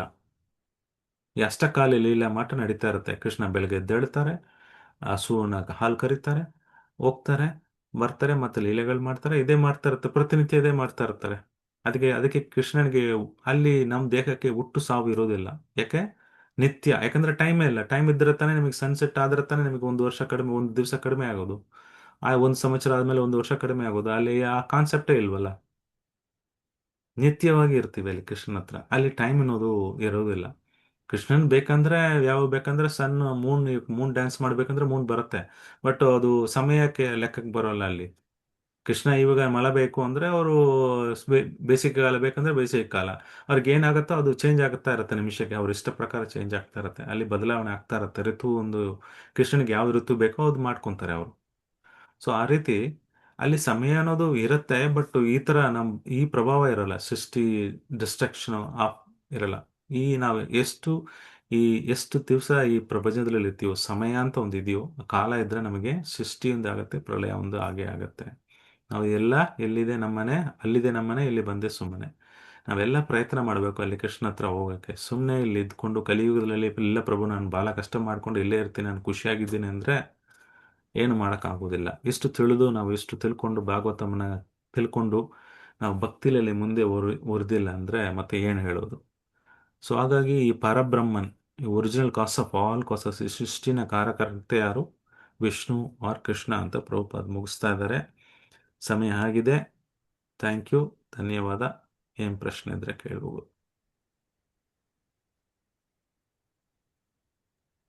ಹರೇ ಕೃಷ್ಣ ಪ್ರಭು. ಆ ತುಂಬಾ ಚೆನ್ನಾಗಿ ಒಂದು 11ನೇ ಶ್ಲೋಕದ ಒಂದು ವಿವರಣೆ, 42 ಶ್ಲೋಕಗಳನ್ನ ಮತ್ತೆ PPT ಮೂಲಕ ಅನೇಕ ವಿಚಾರ ತಿಳಿಸ್ಕೊಟ್ರೆ ಅದನ್ನ ಗ್ರಹಿಸೋ ಶಕ್ತಿ ನಮ್ಗಿಲ್ಲ ಅಂತ ಅನ್ಕೊಳ್ತೀವಿ. ಯಾಕಂದ್ರೆ ಸಬ್ಜೆಕ್ಟ್ ಹಂಗಿದೆ. ಸೊ ನೀವು ಅದನ್ನ ತುಂಬಾ ಆಳವಾಗಿ ಅಧ್ಯಯನ ಮಾಡಿದೀರಾ, ತಿಳ್ಕೊಂಡಿದೀರಾ. ನಿಮ್ ಕಡೆಯಿಂದ ನಾವು ಕೇಳೋದು ನಮ್ಮ ಸೌಭಾಗ್ಯ ಅಂತ ಅನ್ನಿಸ್ತು ಪ್ರಭುಜಿ. ಸೊ ಇದ್ರಲ್ಲಿ ನಾವು ನೋಡ್ತೀವಿ, ಎಲ್ಲವೂ ಅಂದ್ರೆ ನಾವು ಕಾಲನ ಇನ್ನೊಂದು ನಾವೆಲ್ಲ ಕೌಂಟ್ ಮಾಡ್ತಾ ಅದನ್ನೆಲ್ಲ ನಾವು ಮಾಡ್ಲಿಕ್ಕೆ ಸಾಧ್ಯನೇ ಇಲ್ಲ. ಭಗವಂತನ ಈ ರೀತಿಯಾಗಿ ಈ ಜ್ಞಾನದ ಮೂಲಕ ನಾವು ತಿಳ್ಕೊಳ್ತೀವಿ ಅಂತ ಅಂದ್ರೆ ಅದ್ರ ಲೆಕ್ಕಾಚಾರ ನಮ್ಗೆ ಅರ್ಥನೂ ಕೂಡ ಆಗೋದಿಲ್ಲ. ಹಾಗಾಗಿ ಭಗವಂತನ ಒಂದು ಶಕ್ತಿ, ಅವನ ಸೃಷ್ಟಿ ಸ್ಥಿತಿ ಲಯ ಎಲ್ಲವೂ ಕೂಡ ಭಗವಂತನ ಪ್ರಭಾವದಿಂದನೇ, ಕಾಲದ ಪ್ರಭಾವದಿಂದಲೇ ನಡೆಸ್ತಾ ಇದ್ದಾನೆ ಅನ್ನುವಂಥದ್ದು. ಮತ್ತೆ ಈ ತ್ರುಟಿ ವೇದ ಲವ ನಿಮೇಶ, ಈ ಕ್ಷಣಗಳು, ಈ ಮುಹೂರ್ತಗಳ ಬಗ್ಗೆ, ಆಮೇಲೆ 4 ಯುಗಗಳ ಬಗ್ಗೆ, ಮತ್ತೆ ಈ ಯುಗ ಮತ್ತೆ ಕಲ್ಪಗಳ ಬಗ್ಗೆ ತುಂಬಾ ಸೊಗಸಾಗಿ ತಿಳಿಸ್ಕೊಟ್ಟಿದ್ರ ಪ್ರಭುಜಿ. ಒಟ್ಟಾರೆ ಕಾಲದ ಮುಂದೆ ಹೇಳ್ತಾರಲ್ಲ ಎಲ್ಲವೂ ಕೂಡ ಕ್ಷಣಿಕ ಅಂತ. ಸೊ ನಾವ್ ಇಷ್ಟೆಲ್ಲ ಹೋಗ್ಲಿ, ನಾವು ಪೂರ್ತಿಯಾಗಿ ಅಧ್ಯಯನವನ್ನ ಮಾಡೇ ನಾವು ಜ್ಞಾನದ ಮುಖಾಂತರ ಭಗವಂತನ ತಿಳ್ಕೊಳ್ತೀವಿ ಅಂತ ಅಂದ್ರು ಕೊನೆ ಟೈಮಲ್ಲಿ ನಮ್ಗೇನೋ ನೆನಪಾಗದೆ ಅನ್ಕಾನ್ಶಿಯಸ್ ಸ್ಟೇಟ್ ಅಲ್ಲಿ ಕೋಮಾದಲ್ಲಿ ಇರುವಂತ ಸ್ಟೇಜ್ಗೂ ಬರ್ಬೋದು. ಆದ್ರೆ ತುಂಬಾ ಈಸಿಯಾಗಿ ಭಕ್ತಿ ಯೋಗದ ಮುಖಾಂತರ ನಾವು ಭಗವಂತನನ್ನ, ಭಕ್ತಿ ಸೇವೆಯ ಮುಖಾಂತರ ನಾವು ಭಗವಂತನಿಗೆ ಶರಣಾಗತಿ ಆಗಿದ್ದೆ ಆದಲ್ಲಿ ನಾವು ಮರಳಿ ಭಗವದ್ಧಾಮಕ್ಕೆ ಹೋಗ್ಬೋದು. ಮರಳಿ ಭಗವದ್ಧಾಮಕ್ಕೆ ಹೋಗುವಂತದ್ದು ನಮ್ಮೆಲ್ಲರ ಗುರಿ ಆಗಿರ್ಬೇಕು ಅನ್ನುವಂಥದ್ದನ್ನ ತುಂಬಾ ಸೊಗಸಾಗಿ ತಿಳಿಸ್ಕೊಟ್ಟಿದ್ದೀರಾ ಪ್ರಭುಜಿ. ಎಲ್ರ ಪರವಾಗಿ ನಿಮ್ಗೆ ಧನ್ಯವಾದಗಳನ್ನ ಅರ್ಪಿಸ್ತೀವಿ. ಯಾರಿಗಾದ್ರೂ ಏನಾದ್ರು ಪ್ರಶ್ನೆಗಳಿದ್ರೆ ಕೇಳ್ಬೋದು ಈ ಒಂದು ಅಧ್ಯಯನ. లేదు ನಾನು ಹರೇ ಕೃಷ್ಣ ಪ್ರಭು. ಧನ್ಯವಾದ ಪ್ರಭು ಕ್ಲಾಸ್ ತುಂಬಾ ಚೆನ್ನಾಗಿತ್ತು ಪ್ರಭು. ನಿನ್ನೆಯಿಂದ ಈ ಸಮಯದ ಬಗ್ಗೆ ನಮಗೆ ತುಂಬಾ ಚೆನ್ನಾಗಿ ಅರ್ಥ ಮಾಡ್ಸಿದೀರ ಪ್ರಭು. ಇಷ್ಟೆಲ್ಲ ನೀವು ಅರ್ಥ ಮಾಡ್ಸಿದ್ರು ಕೂಡ ನಮಗೆ ಎಷ್ಟು ಅರ್ಥ ಆಗಿದೆಯೋ ತುಂಬಾ ಕಡಿಮೆ ಪ್ರಭು. ಅಂದ್ರೆ ಇದನ್ನೆಲ್ಲ ನೋಡಿದ್ಮೇಲೆ ಎಲ್ಲಾ ಲೋಕಗಳಕ್ಕಿಂತನೂ ಸಮಯ ತುಂಬಾ ಕಡಿಮೆ ಅಂತಂದ್ರೆ ಭೂಲೋಕದ್ದೇ ಎಲ್ಲ ಪ್ರಭು. ಬೇಗ ಬೇಗ ಎಲ್ಲ ಮುಗಿದೋಗುತ್ತೆ. ಇದು ಅಡ್ವಾಂಟೇಜ್ ನಮಗೆ. ಹೌದು ನಮ್ಮ ಪ್ರಭು. ಹಾಲು ಕುಡಿಯಕ್ ಮುಂಚೆ ನೋಡ್ತಾರೆ, ನಾವೆಲ್ಲ ಹುಟ್ಟಿ ಸಾಯೋದು ಒಂದು 100,000 ವರ್ಷ ಆಗಿರತ್ತೆ. ಯಾಕಂದ್ರೆ ಬ್ರಹ್ಮ ಟೈಮ್ ಕಡಿಮೆ. ಅವರು ಕೃಷ್ಣಧಾಮಕ್ಕೆ ಹೋಗ್ಬೇಕಂದ್ರೂ ಅಷ್ಟೊಂದು ಕೋಟಿ ವರ್ಷ ಇರಲೇಬೇಕಾಗತ್ತೆ. ಇಂದ್ರನಿದ್ದಾನೆ, ಇಂದ್ರನ ಕೃಷ್ಣಲೋಕ ಹೋಗಿ ಇಚ್ಛೆ ಪಡೆದ್ರು ಆಗೋದಿಲ್ಲ, ಅಷ್ಟು ವರ್ಷ ಇರಲೇಬೇಕು. ಬಟ್ ನಾವು ಮನುಷ್ಯ ಹುಟ್ಟಿದ ತಕ್ಷಣ ನೋಡಿ, ಅದು 100 ವರ್ಷ ಇರೋದಿಲ್ಲ, ಗ್ಯಾರಂಟಿಂತೂ ಇಲ್ಲ. 60-70 ವರ್ಷನೇ ಮ್ಯಾಕ್ಸಿಮಮ್. ಅದರಲ್ಲಿ ಹುಡುಗರಾಗಿ ನಾವು ಎಷ್ಟೊಂದು ಲೈಫ್ ಟೈಮ್ ವೇಸ್ಟ್ ಮಾಡಿರ್ತೀವಿ, ನಿದ್ದೆ ಮಾಡಿರ್ತೀವಿ. ಅರ್ಧ ದಿವಸ ಅರ್ಧಕ್ಕರ್ಧ ನಾವು ಸುಮಾರು 7-8 ತಾಸು ಮಲಗಿರ್ತೀವ 24 ಗಂಟೆಯಲ್ಲಿ. ಅದುವೇ ಒಂದು 25 ವರ್ಷ 30 ವರ್ಷ ಹೋಗಿರುತ್ತೆ. ನಾನು 100 ವರ್ಷ ಇದ್ರೆ 25 ವರ್ಷ 30 ವರ್ಷ ಮಲಗಿ ನಾನು ಟೈಮ್ ವೇಸ್ಟ್ ಮಾಡಿರ್ತೀನಿ. ಯಾಕಂದ್ರೆ 8 ಅವರ್ ಮಲಗಲೇಬೇಕು. ಆಮೇಲೆ ಮಕ್ಕಳಾಗಿದ್ರೆ, ಹುಡುಗರಾಗಿದ್ರೆ, ಚಿಕ್ಕ ಹುಡುಗರಾಗಿದ್ರೆ ಏನು ಅರ್ಥ ಆಗೋದಿಲ್ಲ. ಒಂದು 10-15 ವರ್ಷ ತನಕ ಏನು ಅರ್ಥ ಆಗಿರೋದಿಲ್ಲ. ಅದು ಒಂದು 15 ವರ್ಷ ಹೋಯ್ತು. ಮತ್ತೆ 70 ವಯಸ್ಸು ಆದ್ಮೇಲೆ ನಾವು ಏನು ಕಣ್ಣಿಗೆ ನೋಡಕ್ಕಾಗಲ್ಲ, ಕೇಳಕ್ಕಾಗೋದಿಲ್ಲ. ಆ, ಏನೋ ಹಾಸ್ಪಿಟಲ್ ಅಂತ ಒಂದು 20 ವರ್ಷ ಹೋಗಿರತ್ತೆ. ಉಳಿರೋದು ಎಷ್ಟು ವರ್ಷ ಇದೆ ನಾವು ಕೃಷ್ಣನ್ ಪ್ರಜ್ಞೆ ಮಾಡಕ್ಕೆ? ಮತ್ತೆ ಅಡಿಗೆ ಮಾಡೋದು, ಊಟ ಮಾಡೋದು, ಕೆಲಸ ಮಾಡೋದು, ಇದರಲ್ಲೇ ಒಂದು ಅರ್ಧ ದಿವಸ ಹೋಗಿರುತ್ತೆ. ಅದು ಬಿಟ್ರೆ ಕೃಷ್ಣನಕ್ಕಂತ ಈ 100 ವರ್ಷದಲ್ಲಿ ಎಷ್ಟು ವರ್ಷ ಕೊಟ್ಟಿರ್ಬೋದು ನಾವು? ಹ್ಮ್ 1 ವರ್ಷ, 2 ವರ್ಷ, ಒಂದು 5 ವರ್ಷ. ಅದಕ್ಕೆ ಓ ಪ್ರಭು ಇಷ್ಟು ಭಕ್ತಿ ಮಾಡ್ತಾ ಇದ್ದೀರಾ, ಇಷ್ಟು ಮಾಡ್ತಾ ಇದ್ದೀರಾ, ಬೇಡಿ ಅಂತ ಹೇಳ್ತಾರೆ ಮಕ್ಕಳು. ಸೊ ಹ್ಮ್ ಆ ರೀತಿ ನಮ್ ಇಡೋ ಸಮಯನೇ ಕಡಿಮೆ, ಯಾವಾಗ ಹೋಗ್ತೀವಿ ಅಂತ ಗೊತ್ತಾಗಲ್ಲ. ಇಷ್ಟು ವೇಸ್ಟ್ ಮಾಡ್ತಾ ಇರ್ತೀವಿ, ವೇಸ್ಟ್ ಮಾಡ್ಲೇಬೇಕಾಗತ್ತೆ, ಮಲಗೋದಕ್ಕೆ ವೇಸ್ಟ್ ಮಾಡ್ಲೇಬೇಕಾಗತ್ತೆ. ನಮ್ಮ ಮಕ್ಕಳಾಗಿ ನಾವು ಆಲ್ರೆಡಿ ಕಲ್ದಿದೀವ ನಮ್ಮ ಜೀವನದಲ್ಲಿ, ಏನು ಕಲ್ತಿಲ್ಲ. ನೀವು ಈ ಸಮಯದಲ್ಲಿ ಇವಾಗ ತಿಳ್ಕೊಂಡಿದೀವಿ, ಕಲ್ತಿದೀವಿ, ಇವಾಗ ನಾವು ಪಠನ ಮಾಡಿದ್ವಿ, ಸ್ವಲ್ಪ ತಿಳ್ಕೊಂತಾ ಇದೀವಿ. ಇನ್ನು ಸೀರಿಯಸ್ ಆಗಿ ನಾವು ಕೃಷ್ಣ ಭಕ್ತಿಯಲ್ಲಿ ಮುಂದುವರಿದಿಲ್ಲ ಅಂದ್ರೆ ನಮ್ಮಂತ ಮೂರ್ಖರು ಯಾರು ಇರೋದಿಲ್ಲ ಅಲ್ವಾ?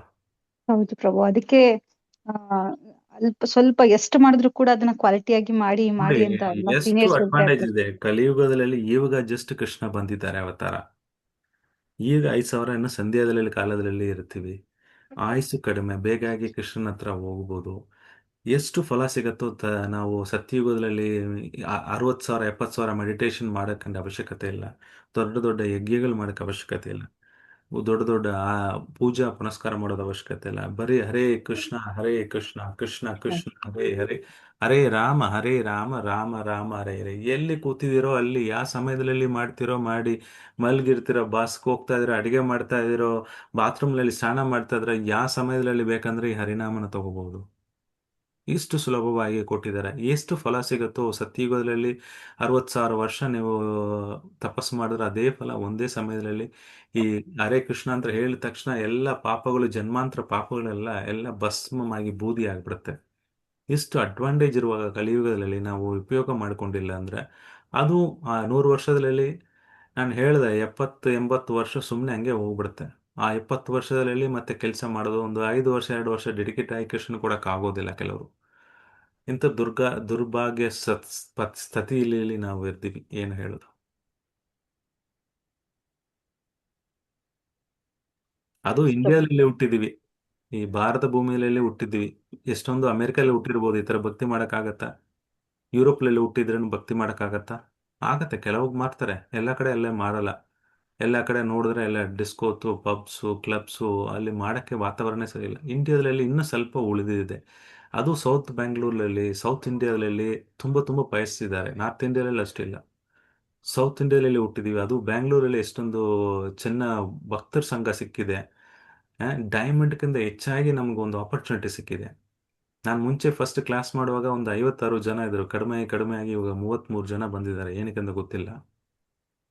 ಇಷ್ಟು ಇಷ್ಟು ಇದ್ದೂ ನಾವು ಇಷ್ಟು ತಿಳ್ಕೊಂಡಿಲ್ಲ ಅಂದ್ರೆ ಏನ್ ಹೇಳು? ಮಂದಭಾಗ್ಯ, ಮಂದ ಸುಮಂದ ಮಾದೆಯೋ ಮಂದಭಾಗ್ಯೋ, ಏನ್ ಮಾಡಕ್ಕಾಗೋದಿಲ್ಲ. ಮಂದಭಾಗ್ಯ ಇರುತ್ತೆ. ಧನ್ಯವಾದಗಳು ಪ್ರಭು. ಹರೇ ಕೃಷ್ಣ. ಧನ್ಯವಾದ ಪ್ರಣಾಮ. ಪ್ರಭು ಹರೇ ಕೃಷ್ಣ. ಪ್ರಣಾಮ್ ಪ್ರಭುಜಿ. ನಾನು ಪ್ರಭುಜಿ, ಮುಂದೆ ಒಂದು ಕನ್ಫ್ಯೂಷನ್ ಇತ್ತು, ಕೇಳ್ತೀನಿ ಪ್ರಭು. ಈಗ ಬ್ರಹ್ಮನ ದಿನನಿತ್ಯ ಸೃಷ್ಟಿ ಮಾಡೋದಕ್ಕೆ ನೈಮಿತ್ತಿಕ ಪ್ರಳಯ ಅಂತ ಹೇಳಿದ್ರಿ. ಸೊ ಪ್ರಭುಜಿ, ಈಗ ಸೃಷ್ಟಿಯಲ್ಲಿ ಪ್ರಳಯ ಆಗುತ್ತೆ ಅಲ್ವಾ? ಸೊ ಹ್ಮ್ ಅದು ಭಗವಂತನ ಇಚ್ಛೆನ ಅಥವಾ ಪ್ರಕೃತಿ ವಿಕೋಪದಿಂದ ಪ್ರಳಯ ಆಗುತ್ತೆ ಪ್ರಭುಜಿ? ಕೆಳಗಡೆ ಆ ಆದಿ ಅನಂತ ಶೇಷ ಈ ಭೂ ಭೂಲೋಕನ ಇಟ್ಟಿರ್ತಾರೆ ಅವರು. ಹೌದು. ಗೂಡ್ಸ್ ಅಂದ್ರೆ ಆದಿ ಆ ಆದಿಶೇಷ. ಅವ್ರ ಕೋಪ ಆದಿಶೇಷ. ಬರುತ್ತೆ. ಹ್ಮ್. ಎಷ್ಟು ಸಾರಿ ಅವತಾರ ಕೃಷ್ಣ ಮಾಡ್ತಾ ಇದ್ದಾನೆ, ಎಷ್ಟು ಭಗವದ್ಗೀತೆ ಹೇಳಿದ್ದಾನೆ, ಎಷ್ಟು ಆಚಾರ್ಯಗಳು ಕಲಿಸಿದ್ದಾನೆ, ಇನ್ನೂ ಈ ಜನಗಳು ಚೇಂಜ್ ಆಗ್ತಾ ಇಲ್ವಾ ಅಂತ ಕೋಪ ಬರುತ್ತೆ. ಅದಕ್ಕಾಗಿ ಬೆಂಕಿಯಾಗಿ ಸುಟ್ಟಾಗಿ ಬೂದಿ ಆಗ್ಬಿಡ್ತಾರೆ.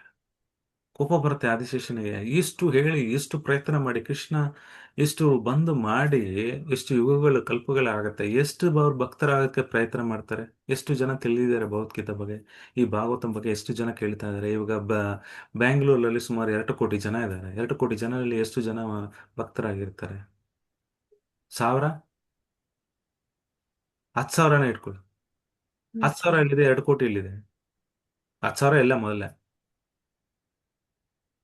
3,000 4,000 ಇರ್ಬೋದು ಟೋಟಲಾಗಿ ಎಲ್ಲ ಇಸ್ಕಾನ್ ಭಕ್ತರು ಸೇರಿದ್ರೆ, ಮತ್ತೆ ಮಧುವಾಸ ಅವರೆಲ್ಲ ಸೇರಿದ್ರೆ ಒಂದು 6-7 ಸಾವಿರ ಆಗ್ಬೋದು ಮ್ಯಾಕ್ಸಿಮಮ್. ಅಂದರೆ ಹಬ್ಬ ಅಂದರೆ 10,000 ಜನ ಇರ್ಬೋದು. 2 ಕೋಟಿ ಇದೆಯಲ್ಲಿ 10,000 ಜನ ಎಲ್ಲಿದೆ? ಅದರಲ್ಲೂ ಪೂರ್ತಿ ಮಾಡ್ತಾ ಇದ್ದಾರೆ. 10,000 ಜನ ಕಂಪ್ಲೀಟಾಗಿ ಡೆಡಿಕೇಟೆಡ್ ಆಗಿ ಭಕ್ತರಾಗಿದ್ದಾರಾ? 24 ಗಂಟೆ ಕೃಷ್ಣ ಸ್ಮರಣೆ ಮಾಡ್ತಾ ಇದ್ದಾರೆ ಅಂದರೆ ಒಂದು 1% ಮಾಡ್ಕೋಬೋದು, 1,000 ಜನ ಇರ್ಬೋದು. ಕೋಪ ಬರ್ತಾ ಅಲ್ವಾ ಆದಿಶೇಷನ್ಗೆ? ಬ್ರಹ್ಮಾಂಡ ಇದು ಕರ್ನಾಟಕ ಮಾತ್ರ ಹೇಳ್ತಾ ಇದ್ದೀನಿ, ಮತ್ತೆ ಇಡೀ ಇಂಡಿಯಾದಲ್ಲಿ ನೋಡಿದ್ರೆ 150 ಕೋಟಿ ಜನ ಇದ್ದಾರೆ. 150 ಕೋಟಿ ಜನರಲ್ಲಿ ಎಷ್ಟು ಜನ ಇರ್ಬೋದು? 20,000 ಮ್ಯಾಕ್ಸಿಮಮ್ ಅಂದರೆ ಹಬ್ಬ ಬಂದರೆ 30,000 ಜನ ಭಕ್ತರಾಗಿರ್ಬೋದು 150 ಕೋಟಿಗೆ. ಇಡೀ ಪ್ರಪಂಚದಲ್ಲಿ ಎಷ್ಟೊಂದು ಕೋಟಿ ಜನರಲ್ಲಿ ಒಂದು 50 ಲಕ್ಷ 60,000 ಇರಲ್ಲ, 1 ಲಕ್ಷನೇ ಇರೋದಿಲ್ಲ. ಹಾಗಿದ್ರೆ ಕೋಪ ಬರುತ್ತಲ್ಲ ಅವ್ರಿಗೆ, ಹಾಗಾಗೆಲ್ಲ ಬೆಂಕಿಯಾಗಿ ಸುಟ್ಟು ಬೂದಿ ಆಗ್ತಾರೆ, ಮತ್ತೆ ಸೃಷ್ಟಿ ಆಗುತ್ತೆ. ಅಫ್ಕೋರ್ಸ್ ಇದು ಕೃಷ್ಣನ ಇಚ್ಛೆ, ಪ್ರಳಯ ಆಗ್ತಾ ಇರುತ್ತೆ, ನೈಮಿತ್ತಿಕ ಪ್ರಳಯ ಆಗ್ತಾ ಇರುತ್ತೆ, ಮತ್ತೆ ಸೃಷ್ಟಿ ಆಗ್ತಾ ಇರುತ್ತೆ. ಅದು ಈ ರೀತಿ ಏನಕ್ಕೆ ಆಗ್ತಾ ಇದೆ ಅಂದರೆ, ಮತ್ತೆ ಶಿವ ಬರ್ತಾರೆ, ಅವರು ಕೋಪ ಶಿವನಿಂದ ಇನ್ನೊಂದು ಅವತಾರ ಆಗುತ್ತೆ ಶಿವಂದು, ಮತ್ತೆ ಅವರು ಈ ಸೃಷ್ಟಿ ಸಂಹಾರನ ಮಾಡ್ತಾರೆ, ಮತ್ತೆ ಬ್ರಹ್ಮ ಸೃಷ್ಟಿ ಮಾಡ್ತಾರೆ.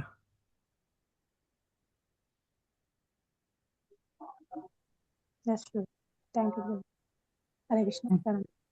ಓಕೆ, ಹರೇ ಕೃಷ್ಣ. ಹರೇ ಕೃಷ್ಣ ಪ್ರಭು, ಥ್ಯಾಂಕ್ ಯು. ದಯವಿಟ್ಟು ಎಲ್ಲರೂ ಅನ್ಮ್ಯೂಟ್ ಮಾಡ್ಕೊಳ್ಳಿ. ಪ್ರಭುಜಿ ಅವರು ನಮಗೋಸ್ಕರ 2 ದಿನ ಸಮಯ ಕೊಟ್ಟು ಈ ಒಂದು ಅಧ್ಯಯನ ಕುರಿತು ನಮ್ಗೆ ಅನೇಕ ವಿಚಾರಗಳನ್ನ ತಿಳಿಸ್ಕೊಟ್ಟಿದ್ದಾರೆ.